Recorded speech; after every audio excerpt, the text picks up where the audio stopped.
இந்த வீடியோவில் நம்ம எலக்ட்ரிசிட்டி ஆக்ட் 2003 பார்க்க போகிறோம். எக்ஸாமுக்கு ரெலவெண்ட் ப்ரொவிஷன் தான் கொடுத்துருக்காங்க. ஸோ பார்ட் 14ல் இருக்கக்கூடிய அஃபென்ஸ் அண்ட் பெனாலிட்டிஸ் பார்க்க போகிறோம். இதில் செக்ஷன் 135லேருந்து 152 வரைக்கும் இருக்குது. ஃபர்ஸ்ட் செக்ஷன் 135ல் தெஃப்ட் ஆஃப் எலக்ட்ரிசிட்டியில் வந்து மொத்தம் 5 விஷயம் சொல்லியிருக்காங்க. இந்த 5 மெத்தடில் ஏதாவது ஒன்று செய்கிறாங்க, அதன் மூலமாக வந்து இல்லீகலாக எலக்ட்ரிசிட்டியை வந்து தெஃப்ட் பண்ணுறாங்க அப்படின்னா அது அஃபென்ஸ் அப்படிங்கிறத சொல்லியிருக்காங்க.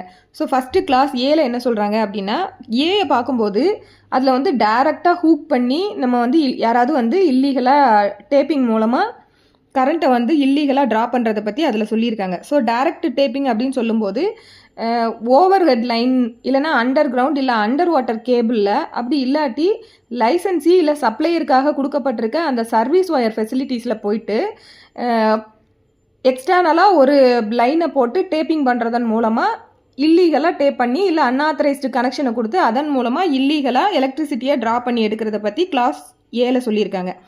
தென் அடுத்து கிளாஸ் பியில் மீட்டரில் வந்து டேம்பரிங் பண்ணுறதன் மூலமாக இல்லை மீட்டரில் இன்டர்ஃபியர் பண்ணுறதன் மூலமாக இல்லீகலாக கரண்ட் எடுக்கிறத பற்றி சொல்லியிருக்காங்க. ஸோ இதில் என்னெல்லாம் சொல்கிறாங்க அப்படின்னா, டேம்பர் வித் மீட்டர், அப்படி இல்லாட்டி டேம்பரான மீட்டரை வந்து யூஸ் பண்ணுறது இல்லை அதை போய் புதுசாக இன்ஸ்டால் பண்ணுறது, அப்படி இல்லாட்டி கரண்ட்டை வந்து ரிவர்ஸ் ட்ரான்ஸ்ஃபார்ம் பண்ணக்கூடியது மாதிரியான டிவைஸை யூஸ் பண்ணுறது, இல்லை லூப் கனெக்ஷன் கொடுக்கறதுக்கு மாதிரியான டிவைஸை வந்து பொறுத்துறது, அப்படி இல்லாட்டி கரண்ட் வந்து அதோட அந்த மீட்டர் பாக்ஸ் வந்து அதோட அக்யூரேட்டு ரெஜிஸ்ட்ரேஷனை பண்ண விடாத மாதிரி, இல்லை அதில் வந்து ஒரு காலிப்ரேஷன் இல்லைனா ப்ராப்பராக அது மீட்டரிங் பண்ண விடாத மாதிரியான ஏதாவது ஒரு டிவைஸை வந்து அதில் பொறுத்துறதன் மூலமாக இல்லீகலாக கரண்ட் எடுக்கிறது. ஸோ இது வந்து டோட்டலாக வந்து டெக்னாலஜி இல்லைனா மெக்கானிக்கல் மெத்தடை வந்து பயன்படுத்தி அதன் மூலமாக எலக்ட்ரிசிட்டியை தெஃப்ட் பண்ணுறதை பற்றி இந்த கிளாஸ் பியில் சொல்கிறாங்க. கிளாஸ் ஏ வந்து டைரெக்டாக வந்து ஹுக் பண்ணி எடுக்கிறது. இதில் வந்து இந்த மாதிரியான ஏதாவது ஒரு மெக்கானிக்கல் மெத்தடை அடாப்ட் பண்ணி பொருத்தி அதன் மூலமாக எலக்ட்ரிசிட்டி தெஃப்ட் பண்ணுறதை பற்றி கிளாஸ் பியில் சொல்லியிருக்காங்க. அடுத்து கிளாஸ் சியில் வந்து அந்த எலக்ட்ரிக் மீட்டர் இல்லைனா அப்பாரட்டஸ் அதை வந்து டேமேஜ் பண்ணுறதை பற்றி சொல்லியிருக்காங்க. ஸோ இது வந்து டேமேஜ் டு மீட்டிங் அப்பாரட்டஸ்ன்னு சொல்லக்கூடியதில் எலக்ட்ரிக் மீட்டரை இல்லை அப்பாரட்டஸை, அப்படி இல்லாட்டி அதற்கான எக்யூப்மெண்ட்டு ஒயரு இதெல்லாம் வந்து டேமேஜ் பண்ணுறது இல்லை டெஸ்ட்ராய் பண்ணுறது, அப்படி இல்லாட்டி வேறு யாரையாவது வந்து இந்த மாதிரி டேமேஜ் இல்லைனா டெஸ்ட்ராய் பண்ணுறதுக்கு அலோ பண்ணுறது, இதன் மூலமாக அந்த இன்அக்யூரேட்டாக அந்த மீட்டர் ரீடிங் வந்து இன்அக்யூரேட்டாக வர்ற மாதிரியான விஷயங்களை செய்கிறது. ஸோ இது வந்து கிளாஸ் சியில் சொல்லியிருக்காங்க. ஸோ இதை பார்க்கும்போது ஆக்டிவாக அவங்களே அதை பண்ணியிருந்தாலும் சரி, இல்லை பேசிவாக வேறு ஒருத்தங்களை அலோ பண்ணியிருந்தாலும் சரி, 2 மெத்தட்லேயுமே வந்து லயபிலிட்டி உங்களுக்கு வரும். ஸோ இதில் கிளாஸ் பியில் சொல்லியிருக்கக்கூடிய டேம்பரிங்கில் வந்து பார்த்தோம் அப்படின்னா, அந்த மீட்டரோட ஸ்பீடை வந்து ஆல்டர் பண்ணுற மாதிரியான ஏதாவது மேக்னெட்டை பொறுத்துறது, அப்படி இல்லாட்டி அந்த மீட்டரில் இருக்கக்கூடிய இன்டர்னல் ஒயரிங்கை போய் ஆல்டர் பண்ணுறது, அப்படி இல்லாட்டி மீட்டர் சர்க்கியூட் இருக்கும் இல்லையா, அந்த சர்க்கியூட்டை வந்து பைபாஸ் பண்ணுறதன் மூலமாக அந்த கரண்ட் வரக்கூடிய அதோட ரூட்டை வந்து டைவர்ட் பண்ணி மாற்றி விடுற மாதிரி, இந்த மாதிரி இல்லாட்டி வேறு ஏதாவது வந்து உள்ள அந்த எலக்ட்ரானிக் மீட்டரில் வந்து ப்ரோக்ராமை வந்து மாற்றுறது, ஹேக் பண்ணுறது, இந்த மாதிரியான விஷயங்களை செய்கிறதெல்லாம் வந்து இந்த கிளாஸ் பியில் டேம்பரிங்கிறதுல வந்து வரும். இதே வந்து இந்த கிளாஸ் சியில் டேமேஜ் ஆர் டெஸ்ட்ராய் அப்படின்னு சொல்லும்போது டேரெக்டாக வந்து அந்த மீட்ரு இல்லைன்னா அந்த அப்பாரட்டஸை வந்து பிரேக் பண்ணுறது, அப்படி இல்லாட்டி அதை வந்து பேர்ன் பண்ணுறது இல்லை மெல்ட் பண்ணுறது, அதில் இருக்கக்கூடிய ஏதாவது மீட்ரு பார்ட்ஸை வந்து மெல்ட்டிங் பண்ணுறது, அப்படி இல்லாட்டி அதில் இருக்கக்கூடிய இன்டர்னல் காம்பனன்ட்ஸ் ஏதாவது இருந்ததுன்னா அதை கட் பண்ணுறது, இல்லை வேறு ஏதாவது கெமிக்கல் இது மாதிரி விஷயங்களை அதில் ஊற்றுறது. ஸோ இந்த மாதிரி எதையாவது மொத்தத்தில் இதை பண்ணுறதன் மூலமாக அதை டேமேஜ் பண்ணி அதை வந்து கரெக்டாக அந்த மீட்ரு வந்து அது ஒழுங்காக ஃபங்க்ஷன் ஆகாமல் ரீடிங் எல்லாம் ஒழுங்காக எடுக்க விடாமல் பண்ணுறதன் மூலமாக இல்லீகலாக வந்து எலக்ட்ரிசிட்டி தெஃப்ட்டை வந்து பண்ணக்கூடியது. ஸோ இதெல்லாம் வந்து இந்த கிளாஸ் சியில் வந்து வரும். தென் கிளாஸ் டியை பொறுத்த வரைக்கும் இதில் என்ன சொல்கிறாங்கன்னா, uses electricity through a tampered meter அப்படின்னு சொல்கிறாங்க. ஸோ இதில் வந்து கன்சியூமர் வந்து அவங்க அந்த பர்சனலாக போயிட்டு டேம்பர் பண்ணியிருக்கணும் அப்படிங்கிறது அவசியம் கிடையாது. பட் அவங்களுக்கு வந்து இது டேம்பர்ட் மீட்டர் அப்படிங்கிறது தெரிஞ்சு அதிலேருந்து அதை எலக்ட்ரிசிட்டியை அவங்க யூஸ் பண்ணிக்கிட்டு இருந்தாங்க அப்படின்னாலே அது சஃபிஷியண்ட்டாக இருக்கும் இந்த கிளாஸ் டியை வந்து இன்வோக் பண்ணுறதுக்கு. தென் கிளாஸ் இயை பொறுத்த வரைக்கும் uses electricity for the purpose other than for which the usage of electricity was authorised அப்படின்னு சொல்கிறாங்க. ஸோ இதில் வந்து என்ன அப்படின்னா அன்ஆத்தரைஸ்டு யூசேஜ் அப்படின்னு சொல்கிறது. ஸோ இது என்னென்னா ஒரு அவங்களுக்கு வந்து ஒரு பர்பஸ்க்காக எலக்ட்ரிசிட்டி கொடுத்துருப்பாங்க, அவங்க அதுக்கு பயன்படுத்தாமல் வேறு எதுக்காவது பயன்படுத்துறது. இப்போ உதாரணத்துக்கு டொமஸ்டிக் கனெக்ஷனை வந்து கமர்ஷியல் யூசேஜாக அவங்க பயன்படுத்துறது, அப்படி இல்லாட்டி அக்ரிகல்ச்சரல் கனெக்ஷனை வந்து டொமஸ்டிக்காக வந்து பயன்படுத்துறது. ஸோ இது மாதிரியான விஷயங்கள்லாம் பண்ணாங்கன்னா அதுவுமே வந்து இந்த செக்ஷன் 135க்கு கீழே எலக்ட்ரிசிட்டி தெஃப்ட் அப்படிங்கிறதுல அட்ராக்ட் ஆகும். ஸோ இப்போ நம்ம பார்த்த இந்த 5 மெத்தட்ஸில் எதையாவது பண்ணி இல்லீகலாக எலக்ட்ரிசிட்டியை ட்ரா பண்ணுறாங்க அப்படின்னா, இல்லை கன்சியூம் பண்ணுறாங்க, இல்லை இதை யூஸ் பண்ணுறாங்க, இல்லை அப்ஸ்ட்ரக்ட் பண்ணுறாங்க, இது ஏதாவது ஒன்று பண்ணுறாங்கன்னா அதற்கான பனிஷ்மெண்ட் 3 இயர்ஸ் வரைக்கும் பனிஷ்மெண்ட், இல்லைனா ஃபைன் இம்போஸ் பண்ணலாம், இல்லைனா ரெண்டும் சேர்த்து கொடுக்கலாம் அப்படிங்கிறது சொல்லியிருக்காங்க. தென் இதில் வந்து ஒரு ப்ரொவைடட் கிளாஸ் இருக்குது. ஸோ இந்த ப்ரொவைடரில் வந்து இந்த எலக்ட்ரிசிட்டியை வந்து இந்த மாதிரி அன்ஆத்தரைஸ்டாக எடுக்கிறாங்க இல்லையா, ஸோ இது வந்து 10 கிலோவாட்டுக்கு அதிகமாக போச்சுன்னா ஒரு பனிஷ்மெண்ட்டும் மேண்டேட்ரியாக அதை சொல்கிறாங்க. 10 கிலோவாட்டுக்கு கீழே இருக்கும்போது என்ன மாதிரி கொடுக்கணுன்றதை சொல்கிறாங்க. இந்த இல்லீகல் யூசேஜ் ஆர் கன்சம்ஷன் இல்லைனா அதற்கான அட்டம்ப்ட்டு 10 கிலோவாட்டுக்கு அதிகமாக இருக்குது அப்படின்னா, ஃபஸ்ட் டைம் கன்விக்ஷனாக இருக்குது அப்படிங்கும்போது 3 டைம்ஸ் அதோட அவங்க இம்போஸ் பண்ணக்கூடிய அந்த ஃபைன் அமௌண்ட் வந்து not less than 3 times of the financial gain on account of such theft of electricity அப்படிங்கிறத சொல்லியிருக்காங்க. ஸோ இந்த இல்லீகல் கன்சம்ஷன் மூலமாக அவங்களுக்கு வந்து எவ்வளோ ஃபினான்ஷியல் கெயின் வந்து அட்டைன் பண்ணினாங்களோ அதுக்கு நாட் லெஸ் தென் 3 மடங்குக்கு குறையாமல் வந்து கண்டிப்பாக வந்து ஃபைன் வந்து இம்போஸ் பண்ணணும் அப்படிங்கிறத சொல்லியிருக்காங்க. சப்போஸ் இதுவே வந்து செகண்ட் அண்ட் சப்சிக்வெண்ட் கன்விக்ஷனாக இருந்தது அப்படின்னா அந்த இம்போஸ் பண்ணக்கூடிய fine shall not be less than 6 times of the financial gain on account of such theft or electricity அப்படிங்கிறத சொல்லியிருக்காங்க. ஸோ சப்சிக்வெண்ட் கன்விக்ஷனாக இருக்கும்போது இம்போஸ் பண்ணக்கூடிய ஃபைன் வந்து 6 மடங்குக்கு குறையாமல் கண்டிப்பாக இருக்கணும். அவங்க எவ்வளோ வந்து அதுலேருந்து பெனிஃபிட் என்ஜாய் பண்ணினாங்களோ அந்த ஃபினான்ஷியல் அமௌண்ட்டுக்கு 6 மடங்கு குறையாமல் இருக்கணும்னு சொல்லக்கூடியது இந்த செகண்ட் பார்ட்டில் ப்ரொவைடரில் சொல்லியிருக்காங்க. தென் சப்போஸ் இது வந்து 10 கிலோவாட்டுக்கு எக்ஸீட் ஆகுது அப்படின்னா அப்போ வந்து ஃபஸ்ட் டைம் அஃபண்டராக ஃபஸ்ட் டைம் கன்விக்ஷனாக இருக்குது அப்படிங்கிற பட்சத்தில் ஃபினான்ஷியல் கெயின் வந்து அவங்க எவ்வளோ அட்டைன் பண்ணியிருக்காங்களோ அதுக்கு நாட் லெஸ் தென் 3 டைம்ஸ் கொடுக்கணும் அப்படிங்கிறத சொல்கிறாங்க. பட் இதுவே வந்து செகண்ட் அண்ட் சப்சிக்வெண்ட் கன்விக்ஷனாக இருந்தது அப்படின்ற பட்சத்தில் அந்த ஃபைன் அமௌண்ட்டை பொறுத்த வரைக்கும் நாட் லெஸ் தென் 6 டைம்ஸு, ஆனால் கண்டிப்பாக அதோட சேர்த்து இம்ப்ரிசான்மெண்ட்டும் கொடுக்கணும் அப்படிங்கிறத சொல்கிறாங்க. ஸோ இம்ப்ரிசான்மெண்ட் பொறுத்த வரைக்கும் நாட் லெஸ் தென் 6 months அப்படிங்கிறத சொல்கிறாங்க. ஸோ இந்த 10 கிலோவாட்டுக்கு அதிகமாக இந்த இல்லீகல் கன்சம்ஷன் ஆர் யூசேஜ் போகுது அப்படின்னா மேண்டேட்ரியாக கண்டிப்பாக இம்ப்ரிசான்மெண்ட்டு அது not less than 6 months but which may extend to 5 yearsன்னு சொல்கிறாங்க. 5 ஆண்டுகள் வரைக்கும் அது போகலாம். அதே போல் ஃபைன் அது வந்து கண்டிப்பாக ஃபைன் இம்போஸ் பண்ணணும். ஃபைன் பொறுத்த வரைக்கும் not less than 6 times of the financial gain on account of such or theft of electricity அப்படிங்கிறத சொல்லியிருக்காங்க. தென் இதில் வந்து ஃபர்தராக இன்னொரு ப்ரொவைடட் இருக்குது. இந்த ஃபர்தர் ப்ரொவைடரில் வந்து என்ன சொல்கிறாங்கன்னா, இந்த மாதிரி 10 கிலோவாட்டுக்கு அதிகமாக அந்த illegal consumption or usage of electricity போயிருக்கு அப்படிங்கும்போது இந்த மாதிரி செகண்ட் அண்ட் சப்சிக்வெண்ட் கன்விக்ஷனாக அது இருக்குது அப்படிங்கிறம்போது அந்த பர்சன் பொறுத்த வரைக்கும் ஃபர்தராக அவங்களுக்கு இனிமேல் எந்த விதமான எலக்ட்ரிசிட்டி சப்ளையும் கொடுக்கக்கூடாது அப்படின்னு சொல்லி அதிலிருந்து டீபார் பண்ணுறதுக்கும் வந்து காம்பிடன்சி வந்து கோர்ட்டுக்கு இருக்குது. ஸோ அதை தான் வந்து ஃபர்தராக வரக்கூடிய ப்ரொவைடர் கிளாஸில் சொல்லியிருக்காங்க.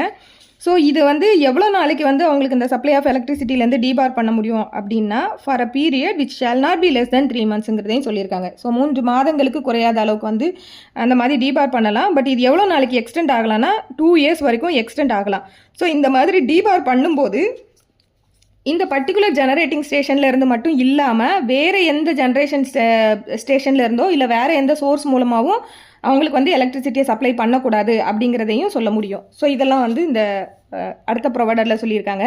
இது தொடர்ந்து அடுத்தப்போ இன்னொரு ப்ரொவைடர் கிளாஸ் வருது. அதில் என்ன சொல்கிறாங்க அப்படின்னா, ஒரு கன்சூமர் பயன்படுத்தக்கூடிய ஒரு கன்சூமர் யூஸ் பண்ணுற இல்லைனா கன்சூம் பண்ணக்கூடிய ஒரு எலக்ட்ரிசிட்டியில் இந்த லைசன்சி இல்லைனா சப்ளையர் இல்லைனா ஆத்தரைஸ்டு போர்டால் ஆத்தரைஸ் பண்ணப்படாத ஏதாவது வந்து ஒரு ஆர்டிஃபிஷியல் மீன்ஸ்னு சொல்லும்போது இந்த ஆர்டிஃபிஷியலான டிவைஸ் அவங்க ஆத்தரைஸ் பண்ணாத ஏதாவது ஒரு டிவைஸ் வந்து இந்த கன்சூமர் பயன்படுத்தக்கூடிய எலக்ட்ரிசிட்டி இதில் வந்து இருந்தது அப்படின்னா ப்ரிசம்ஷன் வந்து என்ன எடுக்கணும்னா ஷால் ப்ரிசம்ஷன் எடுக்கணும் அப்படின்னு சொல்கிறாங்க. ஸோ அது என்னென்னா இந்த கன்சியூமர் வந்து டிஸானஸ்டாக தான் இந்த கன்சம்ஷனையோ யூசேஜையோ வந்து பண்ணியிருக்காரு அப்படிங்கிறது ஷால் ப்ரிசம்ஷன் வந்து கோர்ட் எடுக்கணும். இது வந்து அந்த மாதிரி நான் வந்து டிஸானஸ்ட்டாக நான் இதை பண்ணலை அப்படின்னு சொல்லி ப்ரூவ் பண்ண வேண்டிய பர்டன் யாருக்கு இருக்குன்னா அந்த பர்டிகுலர் கன்சூமருக்கு தான் இருக்குது. ஸோ அவங்க அதை வந்து ரிவர்ஸ் பர்டன் இந்த இடத்துல. ஸோ அன்லெஸ் அண்ட் அன்டில் இந்த கன்சூமர் அதை வந்து ப்ரூவ் பண்ணலை அப்படின்ற வரைக்கும் கோர்ட் வந்து இதை ஷால் ப்ரிசம்ஷன், இவங்க வந்து டிஸானஸ்ட்லி காஸ்ட் அப்படிங்கிறத வந்து கோர்ட்டே வந்து ப்ரிசம்ஷன் எடுத்துக்கலாம். இதை வந்து இந்த லாஸ்ட் ப்ரொவைடரில் சொல்லியிருக்காங்க. அடுத்து செக்ஷன் 1 கேபிட்டல் ஏல என்ன சொல்கிறாங்க அப்படின்னா without prejudice to the provision of this ஆக்ட்னு சொல்கிறாங்க. ஸோ இந்த இதில் இருக்கக்கூடிய மற்ற ப்ரொவிஷனுக்கு வந்து பாதகம் ஏற்படாத வகையில் லைசன்ஸையோ இல்லையா சப்ளையரோ நினச்சாங்க அப்படின்னா அவங்க வந்து இந்த மாதிரி எலக்ட்ரிசிட்டி தெஃப்ட் நடக்கும்போது அது வந்து கோர்ட்டில் போய் ஆர்டர் ஆகிற வரைக்கும்லாம் வெயிட் பண்ணணுன்றது கூட அவசியம் கிடையாது.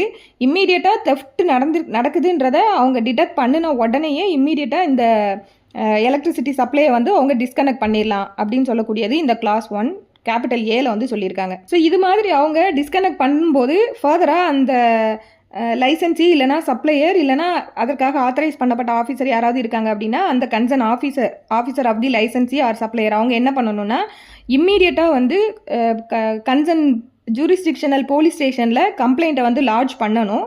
இதற்கான டைம் என்ன அப்படின்னா 24 ஹவர்ஸுக்குள்ளே அந்த கம்ப்ளைண்ட் அவங்க லாட்ஜ் பண்ணிடணும். 24 ஹவர்ஸ்னு சொல்லும்போது அந்த டிஸ்கனெக்ட் பண்ணின அந்த டைமில் இருந்து 24 ஹவர்ஸ்க்குள்ளே கம்ப்ளைண்ட் லாட்ஜ் பண்ணணும்னு சொல்லக்கூடியது ப்ரொவைடரில் சொல்லியிருக்காங்க. ஸோ இதில் வந்து இன்னொரு ப்ரொவைடர் இருக்குது. அந்த ப்ரொவைடரில் என்ன சொல்கிறாங்க அப்படின்னா சப்போஸ் இந்த லைசன்ஸியோ இல்லை சப்ளையரோ சப்ளை ஆஃப் எலக்ட்ரிசிட்டியை டிஸ்கனெக்ட் பண்ணின உடனே அந்த கன்சியூமர் வந்துட்டு இமீடியட்டாக அதற்கான பணத்தை வந்து அதாவது எவ்வளோ அமௌண்ட் வந்து இவங்க இந்த இல்லீகலாக எடுத்திருக்காங்கன்னு சொல்லி முதல்ல அவங்க அசஸ் பண்ணியிருப்பாங்க. அந்த அசஸ் பண்ணப்பட்ட அந்த அமௌண்ட்டை இமீடியட்டாக அவங்க பே பண்ணுறாங்க அப்படின்னா அந்த பேமெண்ட்டை வந்து இவங்க ரிசீவ் பண்ணின உடனேயே திருப்பியும் வந்து அவங்களுக்கு அந்த சப்ளை ஆஃப் எலக்ட்ரிசிட்டியை வந்து ரெஸ்டோர் பண்ணி கொடுக்கலாம் அப்படிங்கிறத அடுத்த ஃபர்தர் ப்ரொவைடரில் வந்து சொல்லியிருக்காங்க. ஸோ இந்த மாதிரி அவங்க ரெஸ்டோர் பண்ணி கொடுக்குறாங்க அப்படிங்கிறதுனால அந்த முதல்ல சொன்ன ப்ரொவைடரில் வந்து 24 ஹவர்ஸ்க்குள்ளே கம்ப்ளைண்ட் லாட்ஜ் பண்ணணும்னு சொல்கிறாங்க இல்லையா. ஸோ அதை வந்து இது பாதிக்குமானா பாதிக்காது. ஸோ அதையும் இதில் சொல்லியிருக்காங்க. Without prejudice to the application to lodge the complaint as referred to in the second provision to this clause restore the supply of the electricity within 48 hours of such deposit or payment அப்படின்னு. So complaint lodge பண்ணுறதுக்கு வந்து disconnect பண்ணினதுலேருந்து 24 ஹவர்ஸ்க்குள்ளே complaint கொடுக்கணும். Suppose அவங்க பணத்தை deposit பண்ணுறாங்க, assessed அமௌண்ட்டை டெபாசிட் பண்ணுறாங்கன்னா சப்ளையை வந்து ரெஸ்டோர் பண்ணணும். ரெஸ்டோர் பண்ணுறது வந்து ஸோ அவங்க டெபாசிட் பண்ணினதுலேருந்து பேமெண்ட் கொடுத்ததுலேருந்து 48 ஹவர்ஸ்க்குள்ளே அவங்க ரெஸ்டோர் பண்ணணும். ஸோ இந்த மாதிரி ரெஸ்டோர் பண்ணினதுனால கம்ப்ளைண்ட் கொடுக்கணுன்ற ஆப்ளிகேஷன் வந்து போகாது. தென் சப்கிளாஸ் 2ல் என்ன சொல்கிறாங்க அப்படின்னா ஸ்டேட் கவர்மெண்ட்டு இந்த சப்கிளாஸ் 2க்கு கீழே ஏதாவது ஒரு லைசன்ஸி இல்லைனா சப்ளையர்னு சொல்லக்கூடிய அவங்களிருந்து ஆத்தரைஸ் பண்ணப்பட்ட ஆஃபீஸருக்கு ஒரு ரீசன் டு பிலீவ் இருந்ததுன்னா அவங்க அந்த அன்ஆத்தரைஸ்டு கன்சம்ஷன் இல்லைனா யூசேஜ் இருக்கக்கூடிய ப்ரிமைசஸில் என்டர் ஆகி அதை இன்ஸ்பெக்ட் பண்ணுறதுக்கும் அந்த இடத்துல வந்து அவங்க பிரேக் ஓப்பன் பண்ணுறதுக்கும் சர்ச் பண்ணுறதுக்கும் பவர் இருக்குன்னு சொல்லக்கூடியது இந்த கிளாஸ் 2ல் சொல்கிறாங்க. ஸோ இதை யார் பண்ண முடியும் அப்படின்னா லைசன்ஸி இல்லைனா சப்ளையர்னு சொல்லக்கூடிய அவங்களில் ஆத்தரைஸ் பண்ணப்பட்ட ஸ்டேட் கவர்மெண்ட்டால் ஆத்தரைஸ் பண்ணப்படக்கூடிய ஆஃபீஸர். ஸோ அவங்களுக்கு pre condition reason to believe that electricity has been or is being அப்படின்னு சொல்லியிருக்காங்க. ஏற்கனவே வந்து அன்ஆத்தரைஸ்டாக வந்து எடுத்திருக்காங்க, பயன்படுத்தியிருக்காங்க அப்படின்னு இருந்தாலும் சரி, இல்லை இப்போ அது நடந்துட்டுருக்கு அப்படிங்கிறதுக்கான நம்புறதுக்கு காரணம் இருந்தாலும் சரி, அந்த பர்டிகுலர் ஆஃபீஸர் வந்து அந்த ப்ரிமைசஸில் வந்து என்டர் ஆகலாம், இன்ஸ்பெக்ட் பண்ணலாம், அதே போல் டோர் வந்து பிரேக் ஓப்பன் பண்ண முடியும், சர்ச் கமிட் பண்ண முடியும். இது எல்லாமே வந்து 2ல் கிளாஸ் ஏல சொல்லியிருக்காங்க. தென் அடுத்து கிளாஸ் பியில் அவங்க வந்து அந்த இடத்துல சர்ச் பண்ணிவிட்டு சீஸ் பண்ணலாம். எதெல்லாம் அப்படின்னா அங்கே இருக்கக்கூடிய இதற்காக பயன்படுத்தப்பட்டிருக்கு அப்படின்னு அவங்களுக்கு தோணக்கூடிய டிவைசஸ்ஸு, இன்ஸ்ட்ருமெண்ட்ஸு, வயர், அதுக்கப்புறமா வேறு ஏதாவது வந்து ஃபெசிலிட்டேட்டர்ஸ், அதில் வேறு ஏதாவது ஆர்டிகல்ஸ் இதெல்லாம் பயன்படுத்தப்பட்டிருக்கு, இல்லை இப்போ இதை பயன்படுத்தி தான் இந்த விஷயம் நடந்துக்கிட்டு இருக்குது அப்படின்னு கரண்ட்டில் அதை யூசேஜில் இருந்தாலும் சரி, ஏற்கனவே பயன்படுத்தி இருந்தாலும் சரி, அந்த மாதிரி இருக்கக்கூடிய எல்லாத்தையுமே வந்து சீஸ் பண்ணுறதுக்கான பவர் அவங்களுக்கு இருக்குது. அதுக்கப்புறமா அங்கே இருக்கக்கூடிய புக்ஸ் ஆஃப் அக்கௌண்ட்ஸு, டாக்குமெண்ட்ஸு இதெல்லாம் வந்து அவங்க சீஸ் பண்ணுறதுக்கும் அதை எக்ஸாமைன் பண்ணுறதுக்கும் அவங்களுக்கு வந்து பவர் இருக்குது. ஸோ இதை பண்ணணுன்னா அவங்களுக்கு என்ன அப்படின்னா இதை நம்ம வந்து எக்ஸாமின் பண்ணுறதன் மூலமாக நமக்கு வந்து இந்த கேஸுக்கு ரெலவெண்ட்டான விஷயங்கள் அதில் இருக்கும் அப்படிங்கிற மாதிரி தோணும்போது தென் ஃபர்தராக என்ன அப்படின்னா அந்த ப்ரிமைசஸில் இருக்கக்கூடிய அந்த இடத்துல இருக்கக்கூடிய நபர் இருப்பாங்க இல்லையா, அவங்கக்கிட்ட இவங்க எந்தெந்த புக்ஸ் ஆஃப் அக்கௌண்ட்ஸ், டாக்குமெண்ட்ஸ் எல்லாம் வந்து சீஸ் பண்ணி எடுக்கிறாங்களோ அதை வந்து ஒரு காப்பி வந்து அவங்க எடுத்துக்கிறதுக்கும் அவங்கள அலோவ் பண்ணணும். ஸோ அதை தான் சொல்லியிருக்காங்க. Allow the person from whose custody such book of account or documents are seized to make copies thereof or take extract therefrom in his presence அப்படின்னு சொல்லியிருக்காங்க.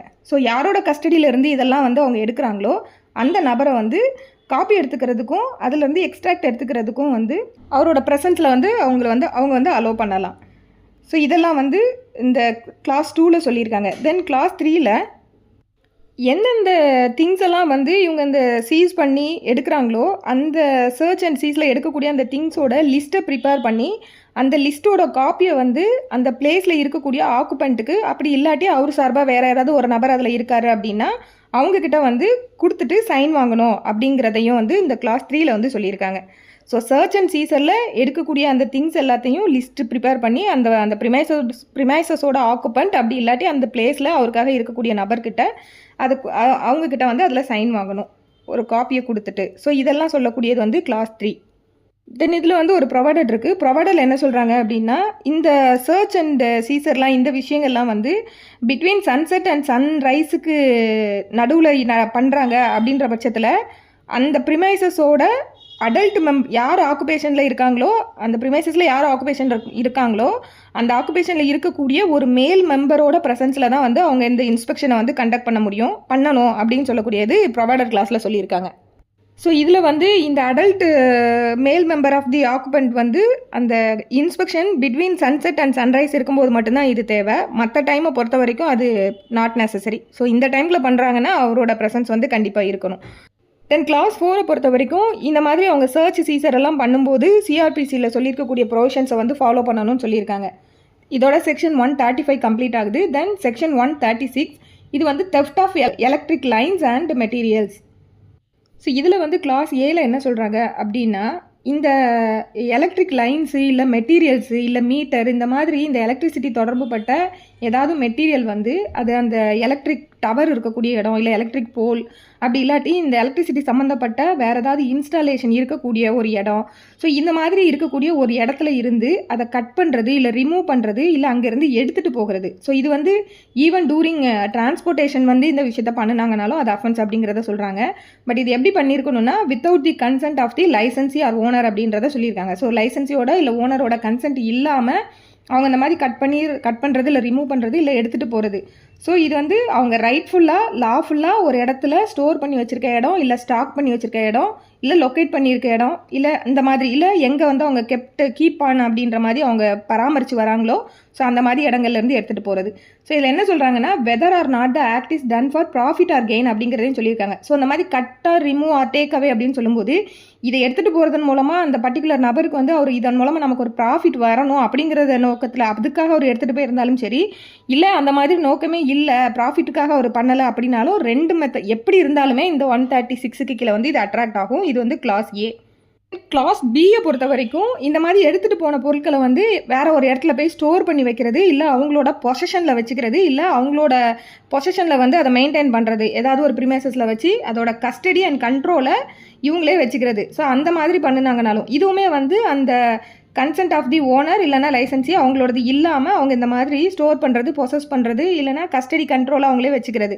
ஸோ இதுவுமே வந்து ப்ராஃபிட்டுக்காக பண்ணாலும் சரி, இல்லை பண்ணலைனாலும் சரி, ப்ராஃபிட் நேச்சரில் இல்லைனாலும் சரி, அது அஃபென்ஸ்ன்றதை கிளாஸ் பியில் சொல்கிறாங்க. தென் கிளாஸ் சியை பொறுத்த வரைக்கும் இந்த பொருட்களை வந்து வேறு இதில் லோட் பண்ணி எடுத்துகிட்டு போகிறது, கேரி பண்ணுறது, இல்லைனா ஒரு இடத்துல இருந்து இன்னொரு இடத்துக்கு வந்து மூவ் பண்ணி எடுத்துகிட்டு போகிறது, அதாவது இந்த எலக்ட்ரிக் லைன்ஸு அந்த மற்ற மெட்டீரியல்ஸு மீட்டரு இதெல்லாம் இதுவுமே வந்து ஓனரோட கன்சென்ட் ஆர் அவங்களோட சம்மதம் இல்லாமல் ப்ராஃபிட்டுக்காகவோ இல்லை ப்ராஃபிட் நேச்சர் இல்லாமல் செஞ்சால் அதுவுமே அஃபென்ஸ் அப்படின்னு இந்த 3 விஷயம் இந்த 136ல் வந்து சொல்லியிருக்காங்க.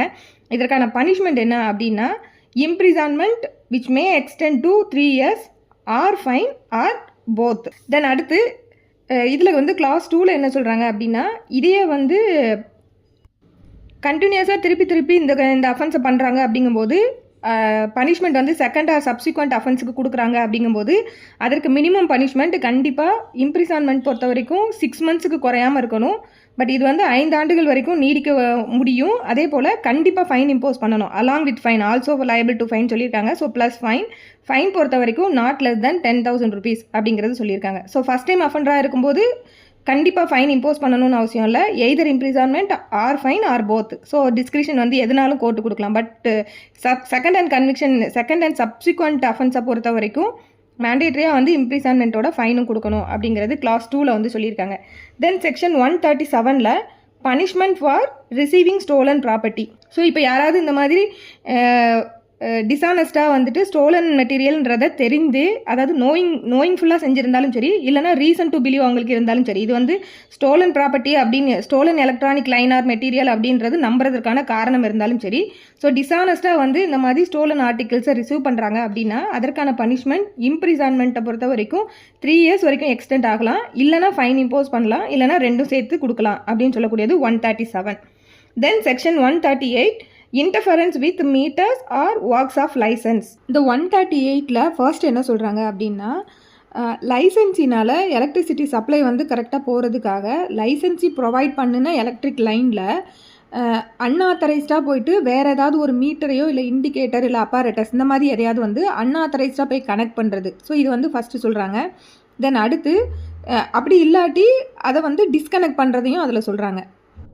தென் அடுத்து கிளாஸ் பியில் என்ன சொல்கிறாங்க அப்படின்னா, ஆல்ரெடி வந்து இந்த மாதிரி லைசன்ஸினால் டிஸ்கனெக்ட் பண்ணப்பட்ட ஒரு எலக்ட்ரிக் லைனு அந்த மாதிரி விஷயத்தை போயிட்டு இவங்க வந்து அதை ரீகனெக்ட் பண்ணுறது, அன்ஆத்தரைஸ்டாக போயிட்டு அந்த மீட்டர் இண்டிகேட்டர் இல்லைனா அப்பாரட்டஸ்ன்னு சொல்லக்கூடிய இந்த விஷயங்கள் எதையாவது வந்து அவங்க கட் பண்ணியிருக்காங்க, அதை இவங்க அன்ஆத்தரைஸ்டாக போய் ரீகனெக்ட் பண்ணுற மாதிரியான விஷயங்கள் அது வந்து கிளாஸ் பியில் சொல்லியிருக்காங்க. தென் கிளாஸ் சியை பொறுத்த வரைக்கும் லைசன்ஸினால் ஏற்கனவே செய்யப்பட்ட ஒர்க்கு, அந்த ஒர்க்கில் வந்துட்டு இன்டர்ஃபியர் ஆகிற மாதிரி ஏதாவது வந்து ஃபிசிக்கலாகவோ இல்லை டெக்னிக்கலாக ஏதாவது ஒரு லிங்க்கை வந்து அதில் க்ரியேட் பண்ணுறதன் மூலமாக அந்த ஒரு கனெக்ஷனை உண்டு பண்ணுறது. ஸோ அதில் அவங்களுக்கு என்ன இன்டென்ஷன் இருந்திருக்கணும் அப்படின்னா, அது ஏற்கனவே வந்து அந்த லைசன்ஸினால் ப்ரொவைட் பண்ணப்பட்ட அந்த விஷயங்களில் போயிட்டு இந்த கனெக்ஷன் வந்து கம்யூனிகேட் ஆகிற மாதிரி. இப்போ உதாரணத்துக்கு அவங்க கொடுத்துருக்கக்கூடிய ஒரு ப்ரொவைட் பண்ணியிருக்க ஒரு சர்வீஸில் வந்து இவங்க ஒரு விஷயத்தை ஃபிசிக்கலாவோ இல்லை வேறு ஏதாவது டெக்னாலஜியை பயன்படுத்தி ஒரு லிங்க் அதில் க்ரியேட் பண்ணுறதன் மூலமாக அதோட டிரான்ஸ்மிஷனில் வந்து இன்டர்ஃபியர் ஆகிற பண்ணுற மாதிரி, இல்லைனா அதோட டேட்டாவோட கம்யூனிகேஷனை வந்து பிரச்சனை பண்ணுற மாதிரி அந்த மாதிரி ஏதாவது ஒரு விஷயத்தை செய்கிறாங்க அப்படின்னா அதை வந்து இந்த கிளாஸ் சியில் வந்து சொல்லியிருக்காங்க. தென் கிளாஸ் டியை பொறுத்த வரைக்கும் மலீசியஸ் இன்டென்ஷனோட போயிட்டு அந்த மீட்ரு இல்லைனா இண்டிகேட்டர் இல்லை வேறு ஏதாவது அப்பாரட்டஸ்ன்னு சொல்லக்கூடிய லைசன்ஸியோட மீட்டர் இண்டிகேட்டர் இல்லைனா அப்பாரட்டஸ் அவங்களோட இதில் போயிட்டு மலீசியஸாக இன்ஜுரியை காஸ் பண்ணுறது. ஸோ இதை பண்ணும்போது வில்ஃபுல்லாக பண்ணியிருக்கலாம், இல்லை ஃப்ராட்லண்ட் மேனரில் பண்ணியிருக்கலாம். அப்படி இல்லாட்டி இந்த மீட்டரில் வரக்கூடிய அந்த ரீடிங் இருக்கும் இல்லையா, அந்த குறியீடு, அந்த மீட்டர் இண்டெக்ஸ் ரீடிங், ஸோ அந்த மாதிரியான விஷயங்களை போயிட்டு அதில் ஆல்டர் பண்ணுறது, இல்லை அந்த மீட்டர் இல்லை அந்த அப்பாரட்டஸ் வந்து கரெக்டாக டியூலி ரெஜிஸ்டர் பண்ண விடாமல் அந்த ரீடிங் எல்லாம் கரெக்டாக ரெஜிஸ்டர் பண்ண விடாமல் இன்டர்ஃபியர் பண்ணுறது. இது எல்லாமே 138ல் சொல்லியிருக்காங்க. இதற்கான பனிஷ்மெண்ட் என்ன அப்படின்னா, இம்ப்ரிசான்மெண்ட் 3 வருஷம் வரைக்கும் கொடுக்கலாம், இல்லைனா ஃபைன் இம்போஸ் பண்ணலாம், இல்லைனா ஃபைன் பொறுத்த வரைக்கும் 10,000 rupees வரைக்கும் எக்ஸ்டெண்ட் ஆகலான்றது சொல்கிறாங்க, இல்லைனா ரெண்டும் சேர்த்து கொடுக்கலாம் அப்படிங்கிறது சொல்லியிருக்காங்க. சப்போஸ் வந்து இதை அவங்க கண்டினியூ பண்ணிக்கிட்டே இருக்காங்க அப்படிங்கும்போது அந்த மாதிரி ஒவ்வொரு நாள் கண்டினியூ பண்ணுறதுக்குமே ஒரு நாளைக்கு 500 rupees அப்படிங்கிற நேச்சரில் வந்து ஃபைன் இம்போஸ் பண்ண முடியும் அப்படிங்கிறதையும் அதில் சொல்லியிருக்காங்க. ஃபர்தராக இதில் என்ன சொல்கிறாங்க அப்படின்னா, இந்த மாதிரி அன்ஆத்தரைஸ்டு கனெக்ஷனுக்கு இல்லை அன்ஆத்தரைஸ்டான ரீகனெக்ஷனுக்கு இல்லை அவங்களோட கம்யூனிகேஷனில் இன்டர்ஃபியர் பண்ணுற மாதிரி ஏதாவது வந்து ஒரு மீட்டரையோ அப்பாரட்டஸையோ வந்து ஃபிசிக்கலாக அவங்க போய் வைக்கிறது மூலமாக பயன்படுத்துறது, இல்லை வேறு ஏதாவது வந்து டெக்னிக்கலாக ஏதாவது ஒன்று பண்ணுறது, இந்த மாதிரி பண்ணக்கூடிய ஆர்டிகிள்ஸ் ஏதாவது வந்து ஒரு பர்டிகுலராக ஒரு கன்சூமரோட கண்ட்ரோல் அண்ட் கஸ்டடியில் இருந்து கிடைக்குது அப்படின்ற பட்சத்தில் அது வந்து அவருக்கு சொந்தமானதா இல்லை அவருக்கு சொந்தம் இல்லையாங்கிறதெல்லாம் இம்மெட்டீரியல். பட் அவரோட கஸ்டடி அண்ட் கண்ட்ரோலில் இருக்குது அப்படின்ற பட்சத்தில் அங்கே வந்து ப்ரிசம்ஷன் வந்து எப்படி எடுக்கணும் அப்படின்னா, இவங்க தான் வந்து இந்த அன்ஆத்தரைஸ்டு கனெக்ஷனையோ இல்லை டிஸ்கனெக்ஷனையோ இல்லைனா வில்ஃபுல்லாக வந்துட்டு அதை இன்ஜூர் பண்ணினதையோ இவங்க தான் நோயிங்ஃபுல்லாகவும் வில்லிங்ஃபுல்லாகவும் செஞ்சுருக்காங்க அப்படிங்கிறத கோர்ட் வந்து ப்ரிசம்ஷன் எடுக்கணும் அப்படிங்கிறத சொல்லியிருக்காங்க. ஸோ இதுவும் வந்து அந்த மாதிரி அவங்க வில்ஃபுல்லாக நோயிங்காக அவங்க பண்ணலை அப்படின்னா அதை வந்து ப்ரூவ் பண்ண வேண்டிய ரிவர்ஸ் பர்டன் வந்து அந்த கன்சூமருக்கு இருக்குது. தென் செக்ஷன் 139ல் negligently breaking or damaging work. இது என்னென்னா, சிம்பிளாக வந்து நெக்லிஜென்ட்டாக ஒரு இந்த எலக்ட்ரிசிட்டி சப்ளை தொடர்புபட்ட இந்த மெட்டீரியல் எதுலையாவது வந்து அதை வந்து பிரேக் பண்ணுறது, இல்லை அதுக்கு வந்து ஒரு இன்ஜுரி காஸ் பண்ணுறது, இல்லை அதை வந்து தூக்கி எறிகிறது, ஸோ இந்த மாதிரி எதையாவது ஒன்று பண்ணுறாங்க அப்படின்னா அதற்கான பனிஷ்மெண்ட் வந்து வெறும் ஃபைன் மட்டும்தான், 10,000 rupees வரைக்கும் அது எக்ஸ்டெண்ட் ஆகலாம்னு சொல்லக்கூடியது 139. தென் செக்ஷன் 140 பொறுத்த வரைக்கும் penalty for intentionally injuring works. இதில் வந்து யாராவது வந்து இன்டென்ஷனோடையே போயிட்டு எலக்ட்ரிசிட்டி சப்ளையில் வந்து அதை போய் கட் பண்ணுறது, எலக்ட்ரிசிட்டி சப்ளையை கட் பண்ணுறது, அப்படி இல்லாட்டி அதில் ஏதாவது ஒரு இன்ஜுரியை காஸ் பண்ணுறது, இல்லை இதற்கான அட்டெம்ப்ட் எதையாவது கமிட் பண்ணுறாங்க அப்படின்னா அதற்கான ஃபைன் வந்து, அதாவது இது தொடர்புபட்ட அந்த ஒர்க்கில் ஏதாவது வந்து இன்டர்ஃபியர் பண்ணுறாங்க அப்படின்னா இன்ஜுரியை காஸ் பண்ணுறாங்கன்னா அதற்கான பனிஷ்மெண்ட்டு இதுவுமே ஃபைன் மட்டும்தான், 10,000 rupees வரைக்கும் இம்போஸ் பண்ண முடியும். தென் செக்ஷன் 141 பொறுத்த வரைக்கும் எக்ஸ்டிங்யூஷிங் பப்ளிக் லேம்ப்ஸ்.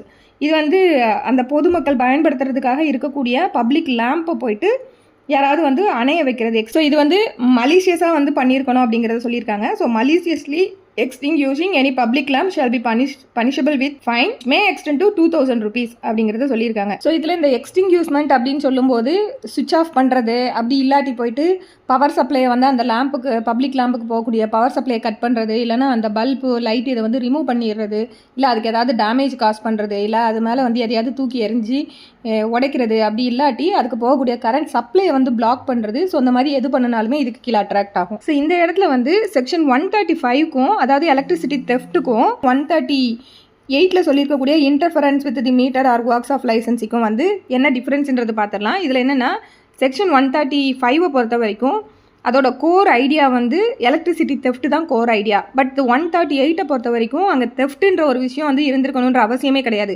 ஜஸ்ட் வந்து அந்த சிஸ்டமில் வந்து அவங்க இன்டர்ஃபியர் பண்ணியிருந்தாங்க அப்படின்னாலே போதும். அதே போல் ஆக்சுவல் கன்சம்ஷன்றது வந்து செக்ஷன் 135 பொறுத்த வரைக்கும் கன்சம்ஷன் ஆர் யூசேஜ் அப்படின்னு சொல்லக்கூடிய அந்த இது வந்து ஆக்சுவலாக அதை அவங்க பண்ணியிருந்திருக்கணும். ஸோ இந்த 138 பொறுத்த வரைக்கும் அதுவுமே வந்து நாட் ரெக்வயர்ட்.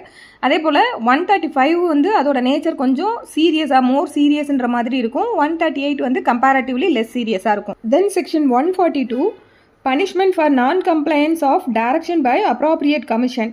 ஸோ இதில் வந்து இந்த அப்ராப்ரியேட் கமிஷனுக்கு ஏதாவது ஒரு கம்ப்ளைண்ட் வருது, இல்லைனா அந்த கமிஷனே வந்து அவங்களே சாட்டிஸ்ஃபை ஆகுறாங்க என்ன அப்படின்னா, யாராவது ஒரு நபர் வந்து இந்த எலக்ட்ரிசிட்டி ஆக்டுக்கு கீழே இருக்கக்கூடிய ப்ரொவிஷன்ஸை வந்து கான்ட்ரவன் பண்ணுறாங்க, அப்படி இல்லாட்டி இந்த ஆக்டுக்கு கீழோட ரூல்ஸ் அண்ட் ரெகுலேஷன்ஸ் வந்து கான்ட்ரவன் பண்ணுறாங்க, அப்படி இல்லாட்டி கமிஷன் இல்லைனா அப்ராப்ரியேட் கமிஷன் இஷ்யூ பண்ணின டைரக்ஷன்ஸ் இதை வந்து யாராவது வந்து கான்ட்ரவன் பண்ணுறாங்க அப்படிங்கிற மாதிரி அவங்களுக்கு கம்ப்ளைண்ட் வந்திருந்தாலும் சரி, இல்லை அவங்களே வந்து செல்ஃபாக அவங்க சாட்டிஸ்ஃபை ஆகியிருந்தாங்கனாலும் சரி.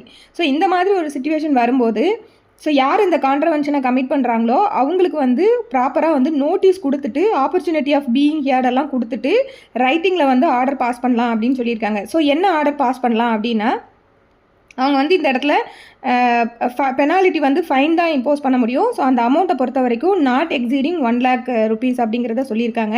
ஸோ இதை பொறுத்த வரைக்கும் இது வந்து without prejudice to the other penalty அப்படிங்கிறதையும் சொல்லியிருக்காங்க. ஸோ இவங்க வந்து இந்த கான்ட்ரவென்ஷனை கமிட் பண்ணக்கூடிய நபர் இந்த ஆக்டுக்கு கீழே வேறு ஏதாவது ப்ரொவிஷனில் அவங்க வேறு லயபிலிட்டிக்கு வேறு பனிஷ்மெண்ட்டுக்கு வந்து லயபிளாக இருக்காங்கன்னா அதை இது பாதிக்காது. இன் அடிஷன் டு தட் இந்த அப்ராப்ரியேட் கமிஷன் வந்து இந்த மாதிரி ஆர்டரும் பாஸ் பண்ண முடியும் அப்படின்றத சொல்லியிருக்காங்க.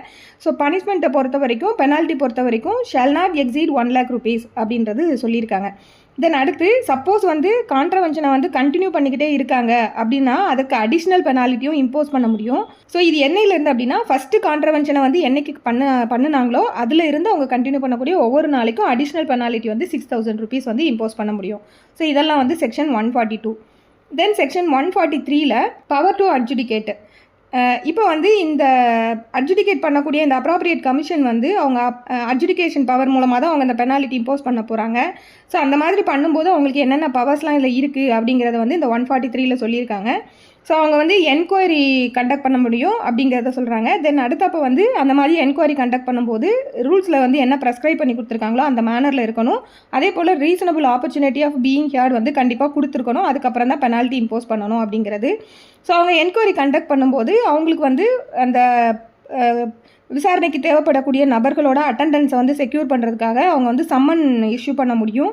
ஸோ எந்தெந்த நபருக்கெலாம் இந்த கான்ட்ரவென்ஷன் பற்றின நாலேஜ் அக்வைண்டன்ஸ் இருக்கோ அவங்களுக்குலாம் வந்து சம்மன் அனுப்ப முடியும். அதே போல் எவிடன்ஸை வந்து டாக்குமெண்ட் மூலமாக ரிசீவ் பண்ணுறதுக்கான பவர் இதெல்லாமே இருக்குது அப்படிங்கிறது இந்த 143ல் வந்து சொல்லியிருக்காங்க.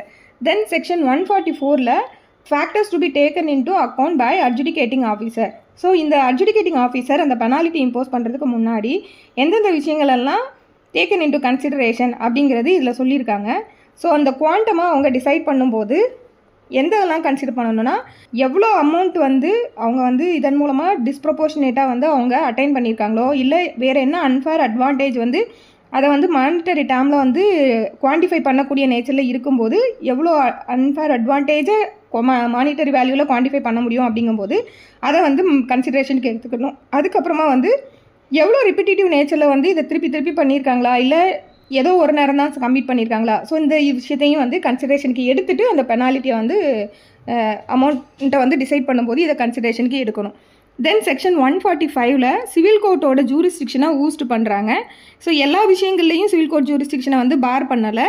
என்ன சொல்கிறாங்கன்னா no civil court shall have jurisdiction to entertain any suit or proceeding in respect of any matter which an assessing officer referred to in section 126 or an appellate authority referred to in section 127 or the adjudicating officer appointed under this act is empowered by or under this act to determine, and no injunction shall be granted by any court or other authority in respect of any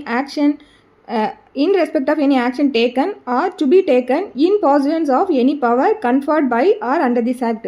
so இவ்வளோ சொல்லியிருக்காங்க. So எந்த விஷயங்கள்லாம் civil court வந்து jurisdiction இல்லை அப்படின்னா matters related to assessing officer அப்படின்றத சொல்லியிருக்காங்க. So assessing officer வந்து செக்ஷன் 126க்கு கீழே எந்த மேட்டரை வந்து அவங்க டீல் பண்ணுறாங்களோ அதில் சிவில் கோர்ட் தலையிட முடியாது. அதுக்கப்புறமா வந்து அப்பலேட் அத்தாரிட்டி அவங்க வந்து செக்ஷன் 127ல் சொல்லப்பட்டிருக்காங்க அவங்களோட விஷயங்களில். தென் அட்ஜுடிகேட்டிங் ஆஃபீஸர்னு சொல்லிட்டு இந்த ஆக்டுக்கு கீழே அப்பாயிண்ட் பண்ணப்பட்ட நபர்.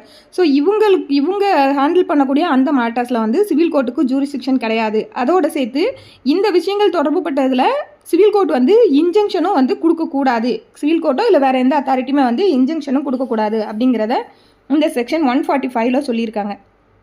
இந்த செக்ஷன் 126 என்ன அப்படின்னா இந்த ப்ரொவிஷனுக்கு கீழே தான் இந்த அசஸிங் ஆஃபீஸர்னு சொல்லக்கூடியவங்க இந்த மாதிரி இந்த ப்ரொவிஷனுக்கு கீழே கான்ட்ரவன் ஆகி யாராவது வந்து அன்ஆத்தரைஸ்டாக வந்து எலக்ட்ரிசிட்டியெல்லாம் யூஸ் பண்ணுறாங்க அப்படின்னு வரும்போது இந்த ஆஃபீஸர் முன்னாடி தான் வந்து அந்த அசஸ்மெண்ட்டெல்லாம் வந்து நடக்கும்.